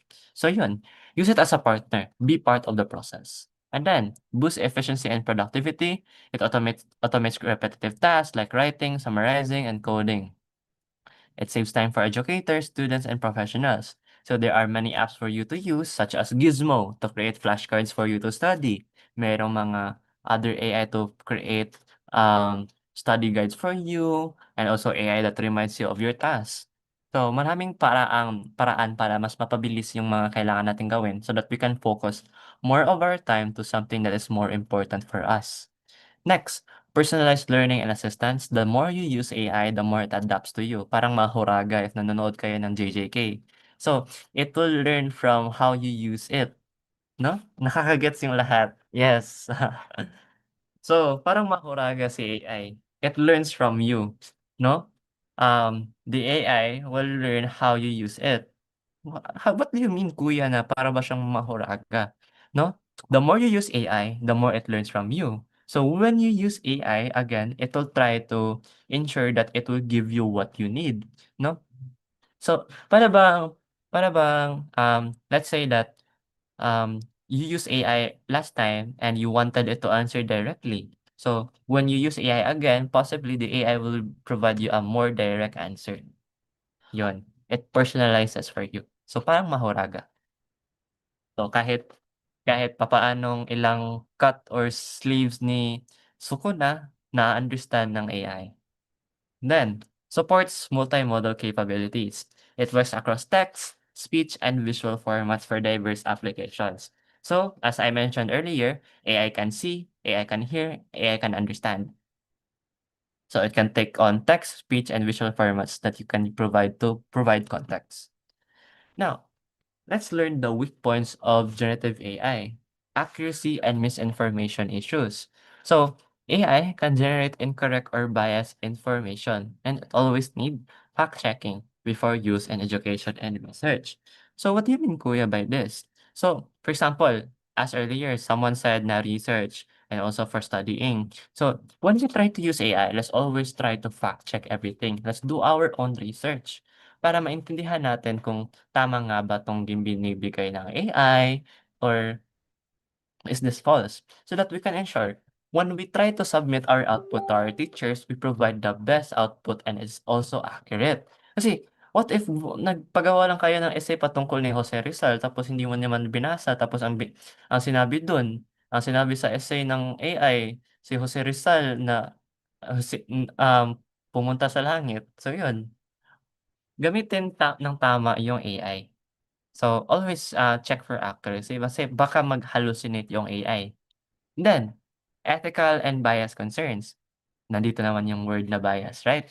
So, it's important that we provide AI with updated data because AI models may inherit biases from training data, can reinforce stereotypes if not carefully managed. So, if you don't provide inclusive and updated and quality data, it will have ethical and bias concerns.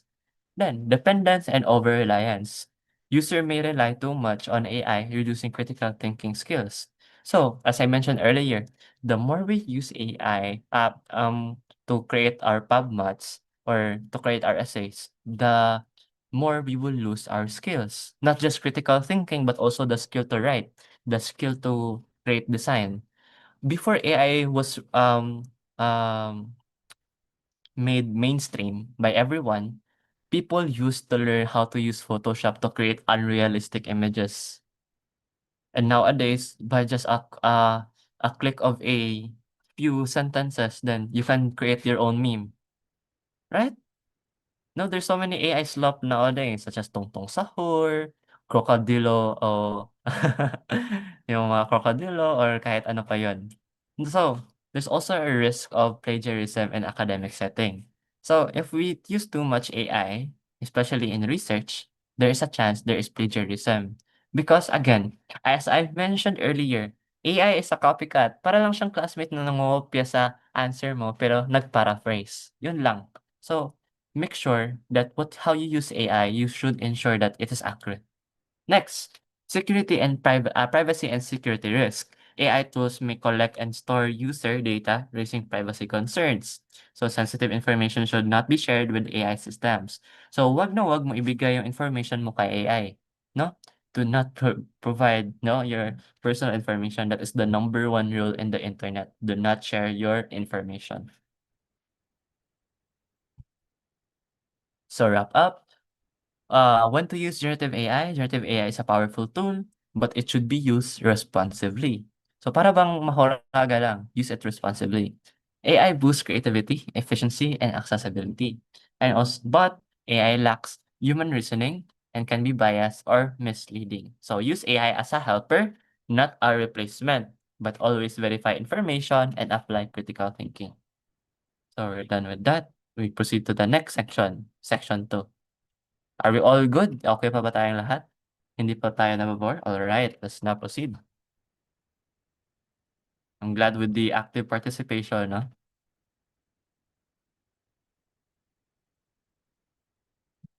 So in this section, you will learn about understanding AI models, basic concepts of prompting, training data, or AI learning, and the limitations and ethics on bias, misinformation, responsible AI use, and risk mitigation strategies. So, what do you think makes AI intelligent? How does it learn? Well, it learns from the specific four models. First and foremost is supervised learning models. Supervised learning models is when you provide AI everything. You provide label, context, instruction. Lahat ng lahat, binibigay mo kay AI. So, yun, you provide everything. And then, unsupervised learning models is when you provide a hint. Parang, you just provide para bang some of the information, not the entirety. So, how does the AI now understand if you only provide some of the information, kuya? So, what does it do? It is really useful when you also don't know. No, if you don't know, or you don't haven't figured it out, you can ask AI to figure it out as well. So, how does it work? You provide label to this. So you figure out one part, but you don't know the other part. So you give AI the label for that. You provide, and meanwhile the other one has no label. And then the AI will try to connect the two, find a pattern, and then see how is it connected to one another. So technically it figures it out alone without the human, which is supervised learning models. Meanwhile, reinforcement learning models is make mistake, learn, make mistake, learn. So it continues to make mistakes so that it can learn and improve its accuracy. Next, generative AI model. So as I mentioned earlier, it just mimics, it just copies. So generative AI works like a smart copycat, no? Copycat. Oh, put that in your mind. Copycat. Hindi lahat ng AI, ginawa ng AI is original. So that learns from examples, creates new things based on the patterns it sees. So here's a sample to understand it. Learning phase training, the data that it trains on before it gets released, the AI studies tons of millions of data, like millions of pictures, books, or songs. It finds hidden patterns in the data without memorizing exact copies.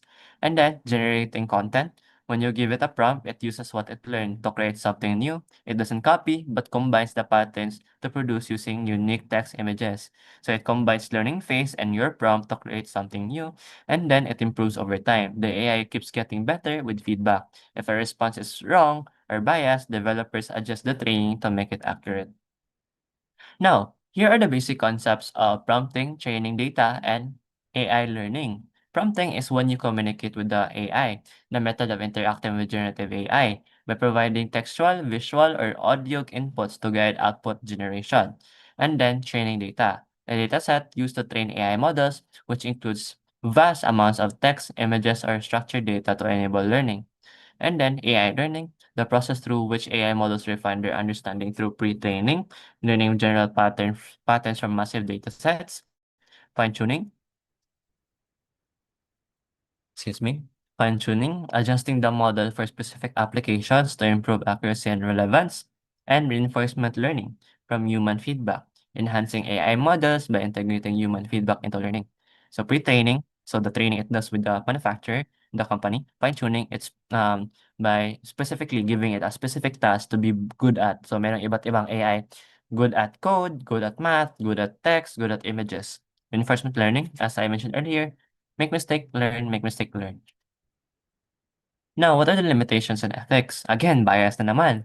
AI models may reflect biases in their trained data, leading to unfair or discriminatory outputs, therefore implying the importance of providing inclusive and quality data. Next, misinformation. Generative AI can produce false or misleading information requiring careful fact-checking. So, di lahat ng nakikita natin online is facts. Therefore, do your own research and always check credible sources. Next, responsible AI use. Ethical AI practices involve ensuring fairness and inclusivity in AI training data. Implement transparency in AI decision making and establishing guidelines to prevent misuse. So those are ways for us to use AI responsibly.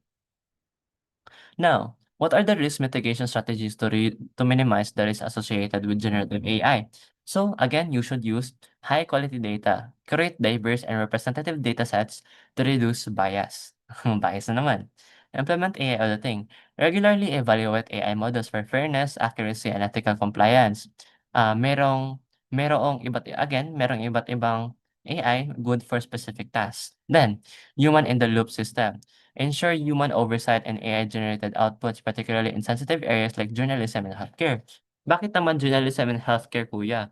Journalism, because AI is free, many people can make their own news and fake news, misinformation, disinformation. O kaya, it's important that we are still in the process for in that sector.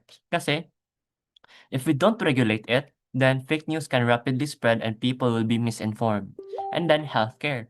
So for example, if meron kayong sakit tapos tinanong mo si AI, AI, I have a stomach ache and I have a headache. What do I feel? So, ganun yung sinabi mo. And the AI will say, oh, you have a severe disease. You have cancer. You have this cancer. So, yun.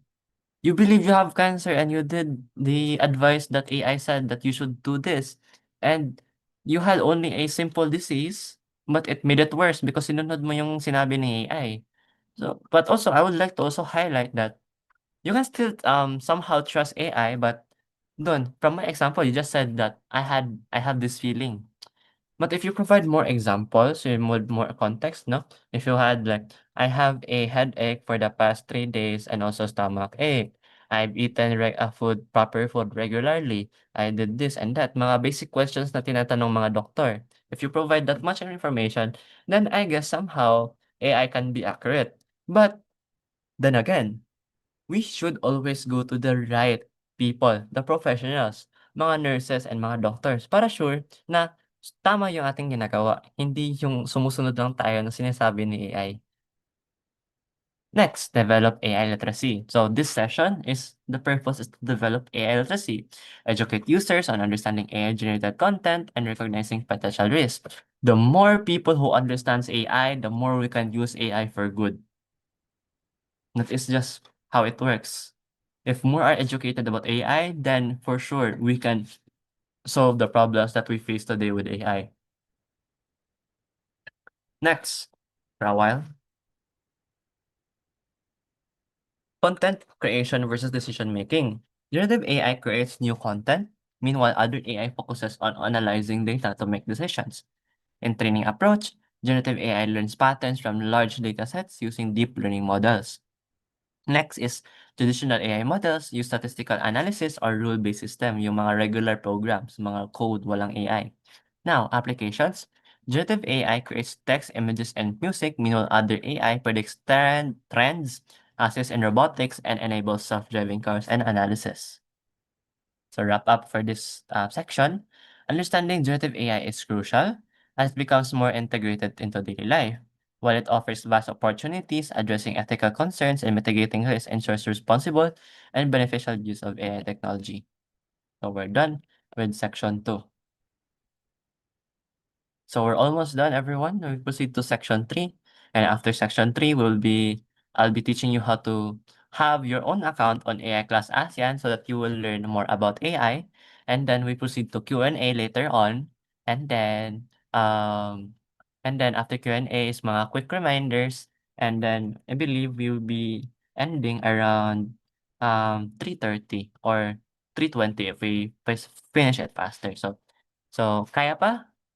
Can I get a heart react if kaya pa ba? Alright, thank you. So, from 660 naging 540 tayo. So, good job for those who still stayed. Alright. Now, in this section, you will learn about how generative AI supports youth in daily tasks, how to engage with and obtain information from generative AI. So, have you ever used an AI tool? What was your experience? I believe everyone has used AI. You shared it earlier. So, how can AI help youth and your daily tasks? Unang-una, AI for study and research. You can ask AI to help you to look on summarizing articles, generating study notes, generating quizzes for you to do active recall, which is the most powerful study method for you to learn to actively recall. No, that's my suggestion. Lalo't na nagsimula na yung classes niyo. You can use AI to help you to create tests, to test yourself, to test your knowledge.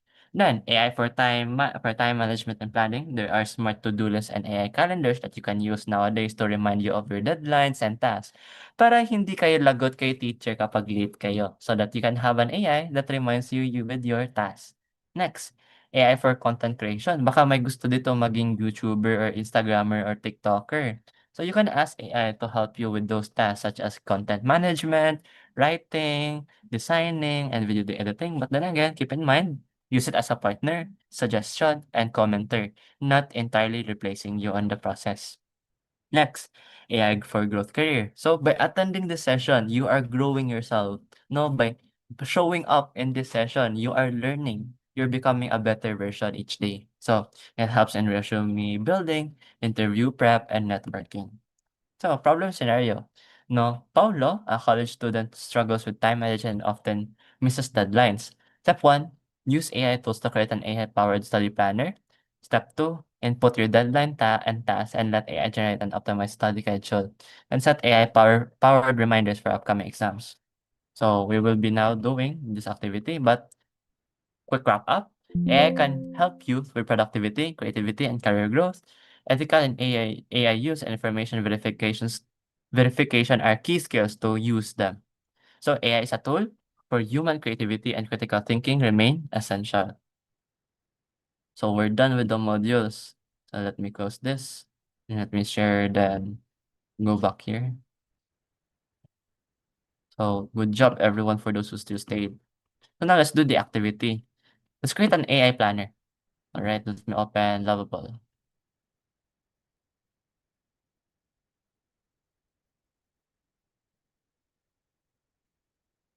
Are you familiar with Lovable?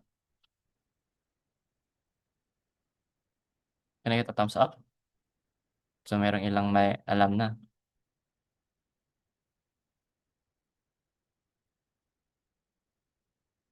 So yun, I did this with another group last time where we created a study planner but ginawa naming kawaii version, pink. Kasi yun yung request nila eh. So yun, you can upload your class schedule here. Can add time. So English. Your English classes is on Monday, 9 a.m. Then done. And then you can create a new task. So I have English reflection essay. English assignment project. So let's suggest you study slots. Task. And you have your calendar. And how was I able to make this? I was able to make this create a smart to-do list app where I can add my assignments and projects for my studies, automatically schedule them in the best time for after my classes, or provide suggestions once I enter the task. Also create a calendar or visualization to show the deadlines of each task.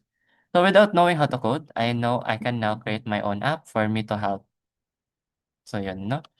Okay, let's try to change the theme. Make the theme of the calendar to not the theme, Jujutsu. Jujutsu Kaisen. Let's try. Ano kaya mangyayari?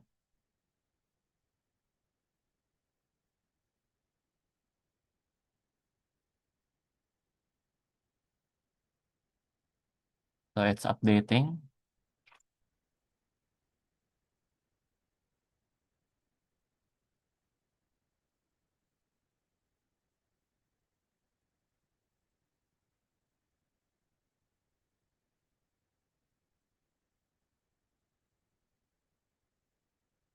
So it isn't only lovable where you can do this. You can do this with Replit. We can do this base 44 as well, and other apps like Codex and AI Google Studio. Hindi approve medyo, pero medyo dark lang. I guess hindi talaga na-achieve, pero yun. We can say na again, AI is not perfect. Tingnan mo, hindi niya na-achieve yung JJK.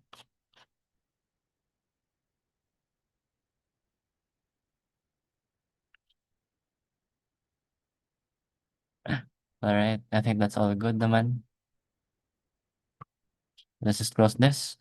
Let's go to here, to Notebook LM. How can you use this as a student? You can upload your study guides here. You can create your flashcards or quiz. This is a very alternative way if wala na kayong lives sa Gizmo. Sa Gizmo, di ba? Merong lives yung Gizmo if mayroon kang mali. So you can use Notebook LM or other AI to create a test for you. Yun. I hope this helps. And you can also create audio overview para makinig na lang kayo sa mga lesson niya. So, there's so many ways for you to use it. So now, let me teach you how to create an account in AI Class Asean so that you can learn more. So, handa na ba kayo? Can I get a heart reaction? Alright. Dami ni heart. Naglalag na ako. Chill, chill, chill, chill. Alright. So, how do you create? Wait guys, hindi ko mababasa. Ang daming heart. Stop na muna. Stop, stop, stop. Okay. Thank you, thank you, thank you. Uy, wag na, wag na, wag na. Alright, thank you, thank you. Uy, wala na, wala na. Tapos na, mamaya na, mamaya na.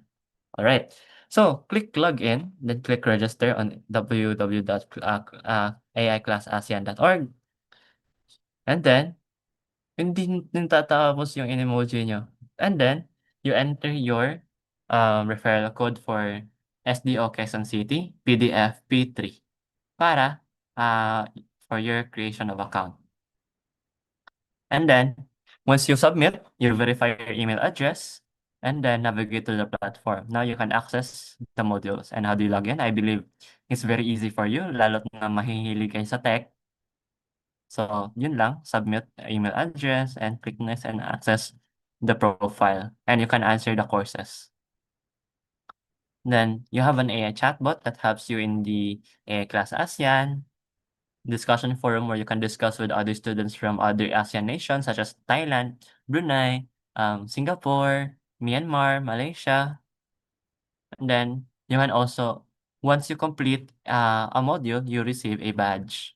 And once you complete all badges, you receive a certificate. And then it has multilingual access. You can choose Tagalog if you would like to. And let's get AI ready. So let me share the link.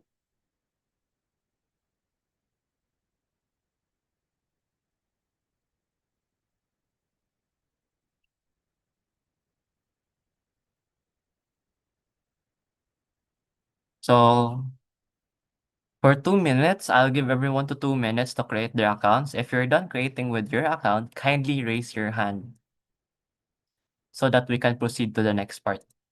Para we'll be closing na rin. We're almost done. We're on time to finish by 3:30.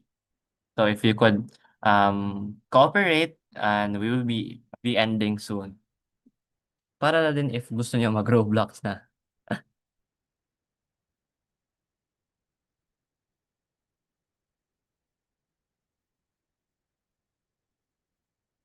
Alright. So if you're done, kindly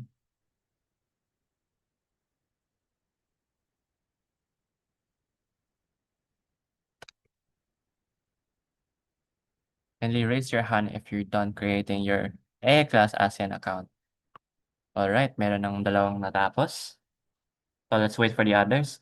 While we wait for the others, I suggest for those who are done, if you have any questions, please kindly prepare them so that when we have our Q&A, you can ask them, ask the question.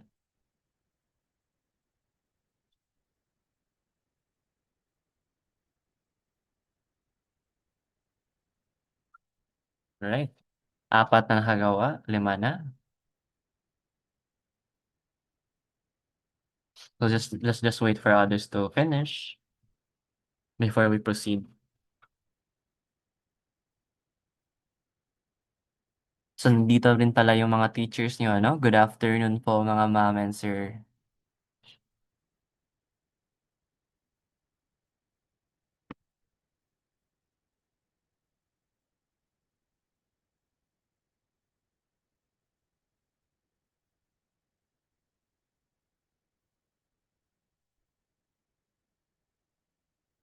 Right? Hintayin lang natin yung others. So I guess I can open the chat box. Again, I would like to remind everyone to use the chat box responsibly. No, there should be used fairly and wala tayong maaapin tao. Alright? Chat. So I'll open Q&A. If you have any questions, you may ask them now. I'll try to answer them. Okay, ang taas naman. Alright. Ivor, did you know due to the intelligence of AI can create natural disasters like, for example, the HARP technology is designed to study the ionosphere. It can create natural disasters, for examples, earthquakes and tsunamis and typhoons. Sir, ano po yung ilalagay sa beneficiary? If you're a student, pili po kayo youth. If you're a teacher, educator. And if you're a parent naman. Alright. So, with your question, is question ba yan, Ivor, or fun fact? I cannot answer your question po. Alright, let's check the others. Pwede po na ako matuto ng Lua? Is that you mean Lua, the language that you use for Roblox programming? What is the code and password? Let me send the code and password once again. Nandyan po. I'll send the code and password again. Julia. Sir, referral code. I've sent the referral code na po. And for those who are done creating their accounts, you can drop your hand down already. Okay, I'll send the link po again.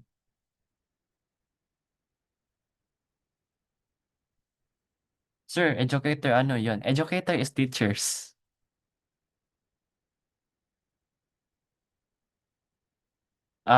Yes, you can use AI to assist you if you are into programming in Roblox Studio to help you coding. I think meron namang mga plugins that are used to embedded already on Google Roblox Studio for you to code.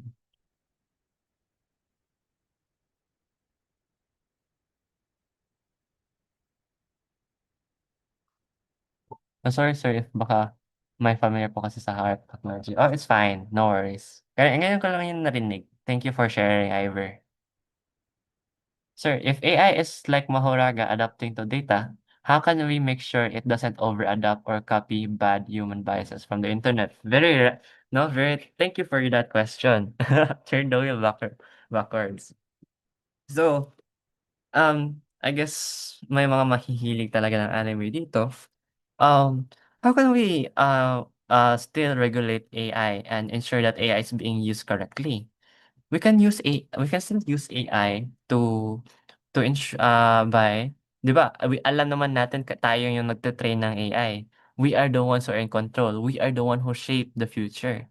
So, The developers, no, can easily change AI, change its code so that it will follow specific tasks and instructions. And also furthermore, by attending sessions like this and also being aware how AI works, that is a way for us to ensure that there is no bad human biases. And if ever there are biases that is happening, since we are more aware, more educated, we are able to identify these and avoid these mistakes, 'di ba? So if we're more educated, then we can avoid these mistakes.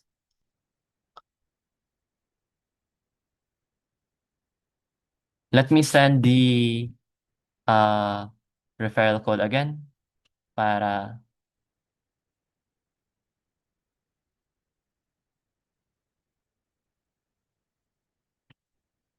hindi na-open yung link. Let me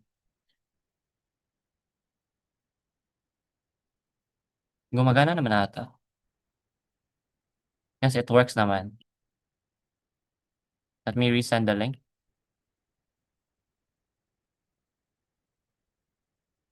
So if you open the link, it will automatically add the referral code.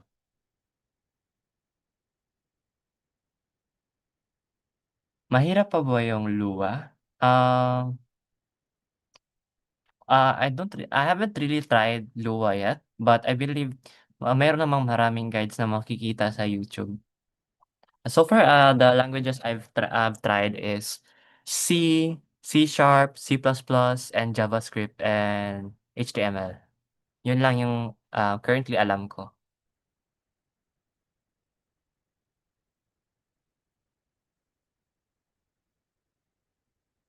Tidos, about sa Lovable sir, could you give more details about it po? So Lovable, there's also other alternatives such as Base44 and also Replit, where it's an website where you can create your own apps, websites just by prompting. So kahit anong app na gusto mo, you can also use AI Google Studio. Merong feature na si Google ngayon if meron kayong Google phone, where you can create your own apps, then you can have your own apps on your phone. So you just prompt. So it's just basically an AI app builder, but it has paid and also free versions, but the free versions allows you to do the basic things. So it's just enough already. So, very nice yung mga AI app builders for you to learn, know how to code kahit hindi ka pa marunong mag-code, to understand how UI works and everything else. All right.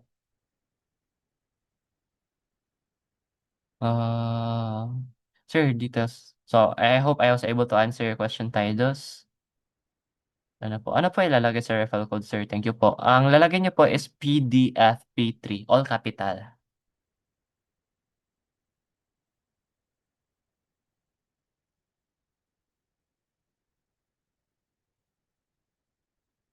Sir, ano po ilalagay sa password sa confirm password? So, gawa po kayo ng password. Gumawa kayo ng password and confirm if that is your right password that you chose.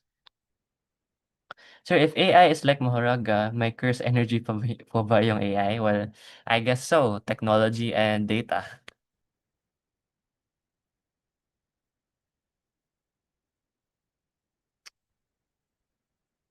So, meron na kayong account. Alright. Is JavaScript hard po? JavaScript, it was taught to us when I was in 10th grade, when I was in junior high school. And it was really fun. Ang mahirap lang na activity namin nun is when you do written tests. You code with paper. Kasi mahirap yung mag-code with paper than writing, by typing. 'Di ba? Like parang may guide sa computer, may auto suggestions. So yun lang. Kung kaya ang nangyayari doon is merong ibang students in the computer lab during the test, may iba sa labas para mag-code sa paper, then change na rin. I think it was very fun. I participated in a school tournament where we just coded, and who does it the fastest to solve the problem wins. And it's very fun. Madali lang yung JavaScript. Sir, if we use AI, scan deep space planets like Kepler 452b for alien life, could the aliens use their own advanced AI to disguise their signals and hide from us? No, quite hypothetical naman yung question mo. Mahirap naman sagutin. We don't know what could possibly happen in the future. Sino naman nakapanood ng Project Hail Mary? What if meron si Rocky? Baka may Rocky sa outer space. Is there a possibility that AI will take over humans? As I mentioned earlier, currently, some companies are now opting to get people instead of AI because AI has been much more costly, much more expensive. And it's AI also create a lots of mistake kagaya ng sa mga tech industry. If you use it to code, parang spaghetti war yung mga code mo. Hindi maintindihan kaagad. Why do people still promote AI only look towards the pros of using AI and not the cons? So this session, no, I hope I was able to teach you both the pros and cons, 'di ba? No, meron talagang pros and cons halos lahat ng technology. We cannot deny that. This is just it's a give and take. So it's up to you to share, to be a model to others, to spread information that no, there are some consequences if we use AI too much. So don't entirely rely. Merong mga content creator kasi nagsu-sugarcoat na AI is really good, do this and do this, study fetch. Are you familiar with study fetch? Naririnig niyo 'yun sa mga TikTok reels? No, I studied with this brain rot study AI. 'Yun. So, if you're more aware on AI, then we can ensure that people are aware on the pros and cons and we can ensure that it's used fairly and regularly. Okay. Sir, request song mamaya, Panaginip. No, we're about to end na. Para saan po 'tong AI 'no? AI has so many uses 'no? And I can say it's somehow endless. There are many ways for us to use. No, JavaScript is madali lang. Uy, nagma-Minecraft.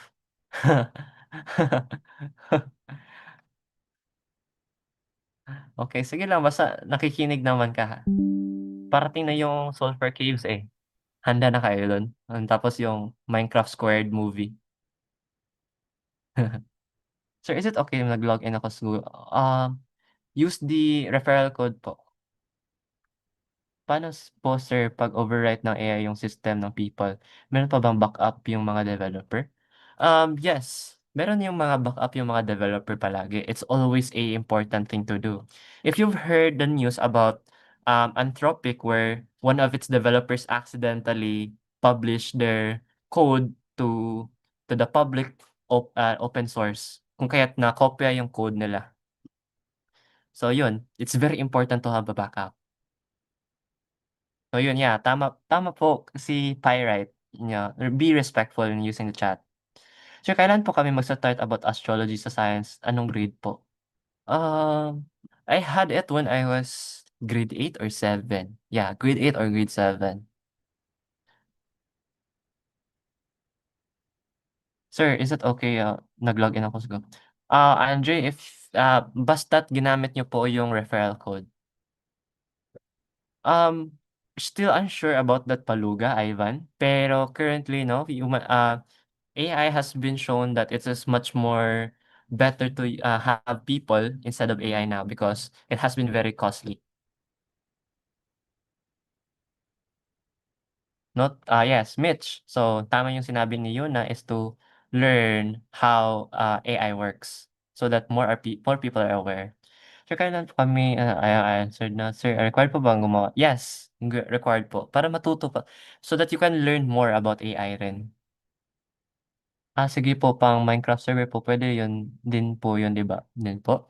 I think you can utilize AI in Java in like merong ibang gumagamit na YouTubers na gumagawa ng, Minecraft bots or puwede din gamitin din for when you create a server to fix the problems of your server rin, especially with mod compatibilities. You can ask AI to automate the downloading and updating of your server.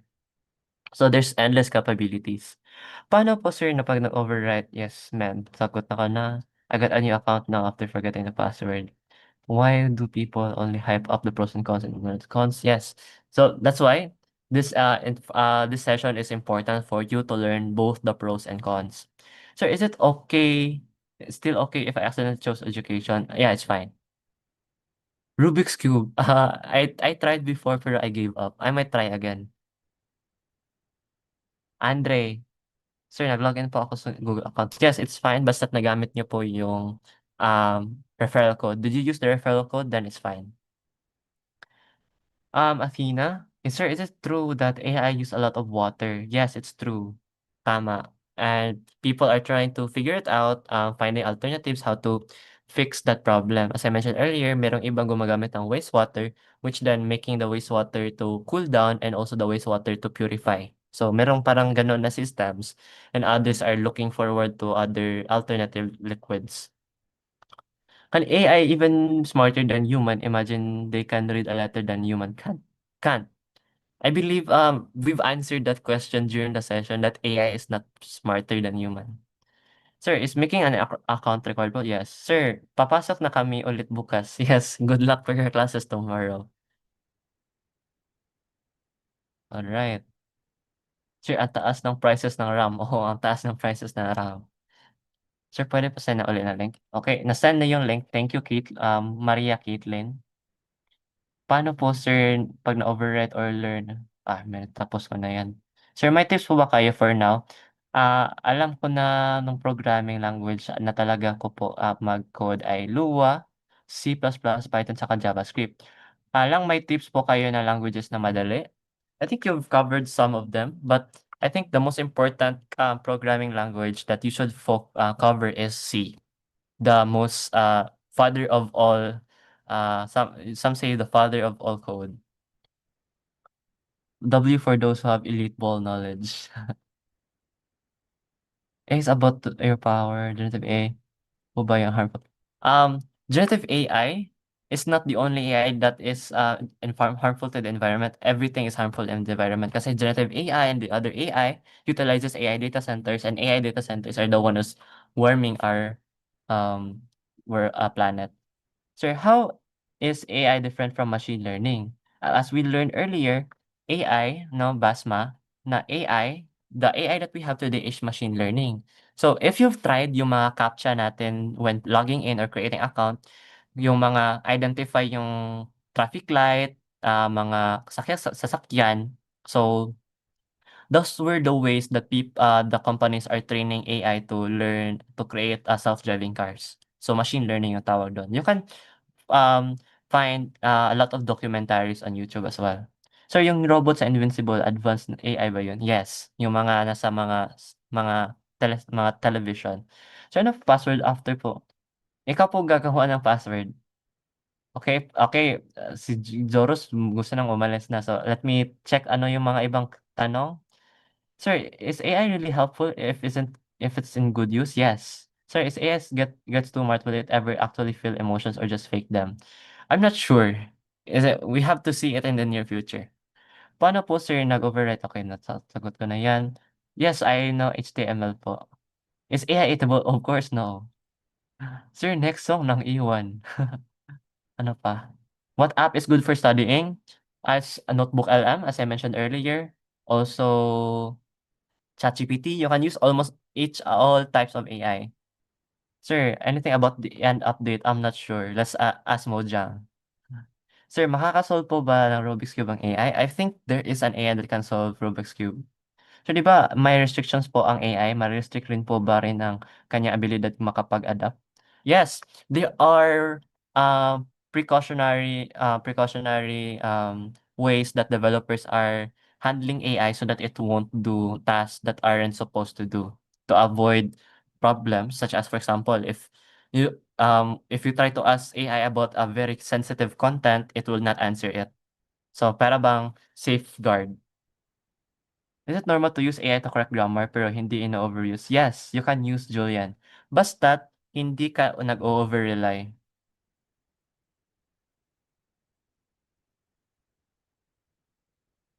Sir, 'di ba AI uses huge amount of water, paano po yung mga polar bear, 'di ba nag-extinct sila? Yeah, I has not just polar bears, almost there are thousands of more animals that are facing extinction because of global warming.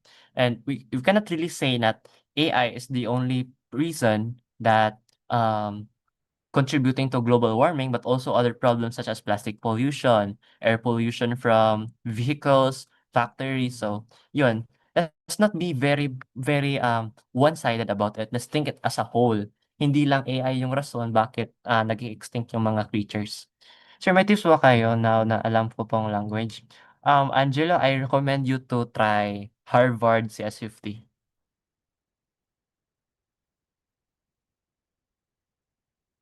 Ang daming tanong. Yes, I know HTML.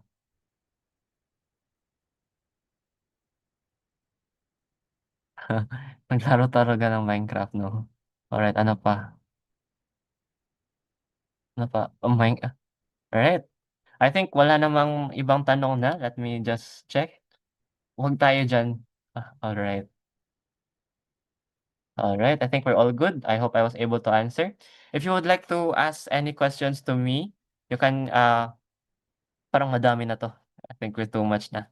So again, let's go. Alright. Let's now end the session with a quick reminder. So let me close the chat box. Please use the chat box, responsibly po, or else I'll be removing you from the from the Zoom meeting. So, yun. Quick reminders lang muna tayo for everyone. Quick reminders. Complete the AI class ASEAN modules by the end of June 2026 and join the group for SDO Quezon City. So let me open this and hide.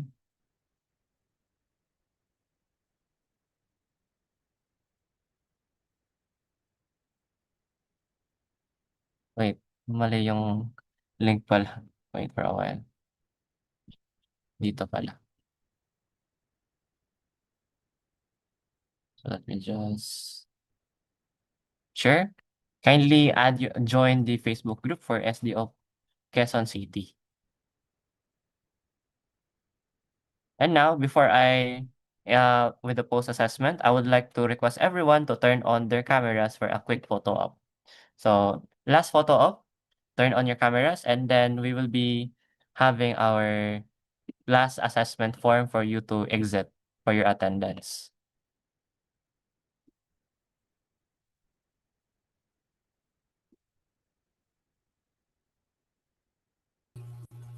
So, turn on everyone.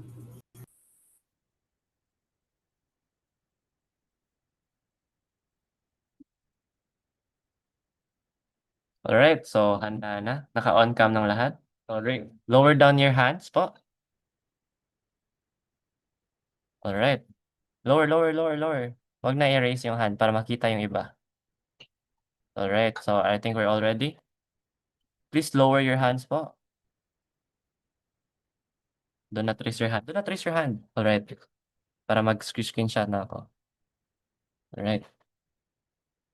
So, are we all ready? So, 3, 2, 1. Marami tayo dito. 3, 2, 1, smile. Let me go to the next slide. 3, 2, 1, smile. Next. Marami pa tayo. 3, 2, 1, smile.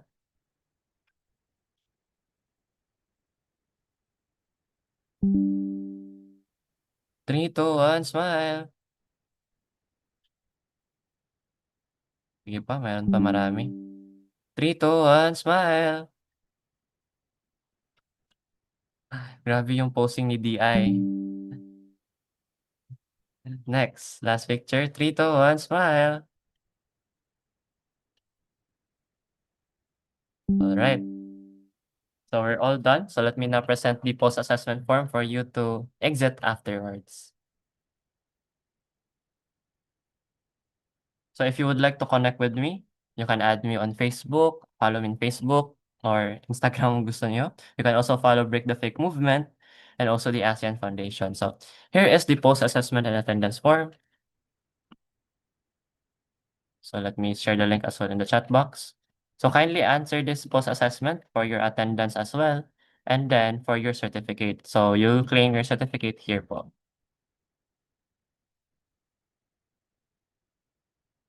So yun, you need to create an account first in PhilPass before you answer the form.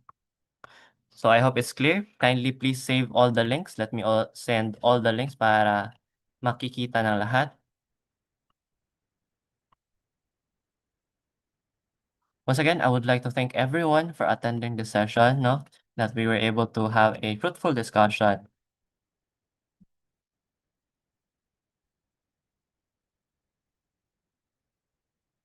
So yan yung mga links natin, no? So please don't forget, if you're done saving the links, you can access it later on. So again, thank you everyone. Isang bagsak sa lahat, no? Thank you for your active participation and I hope you've learned something new. So, yan, thank you. So you may start leaving po if you're done with saving the links. You can access the links later on. Thank you everyone.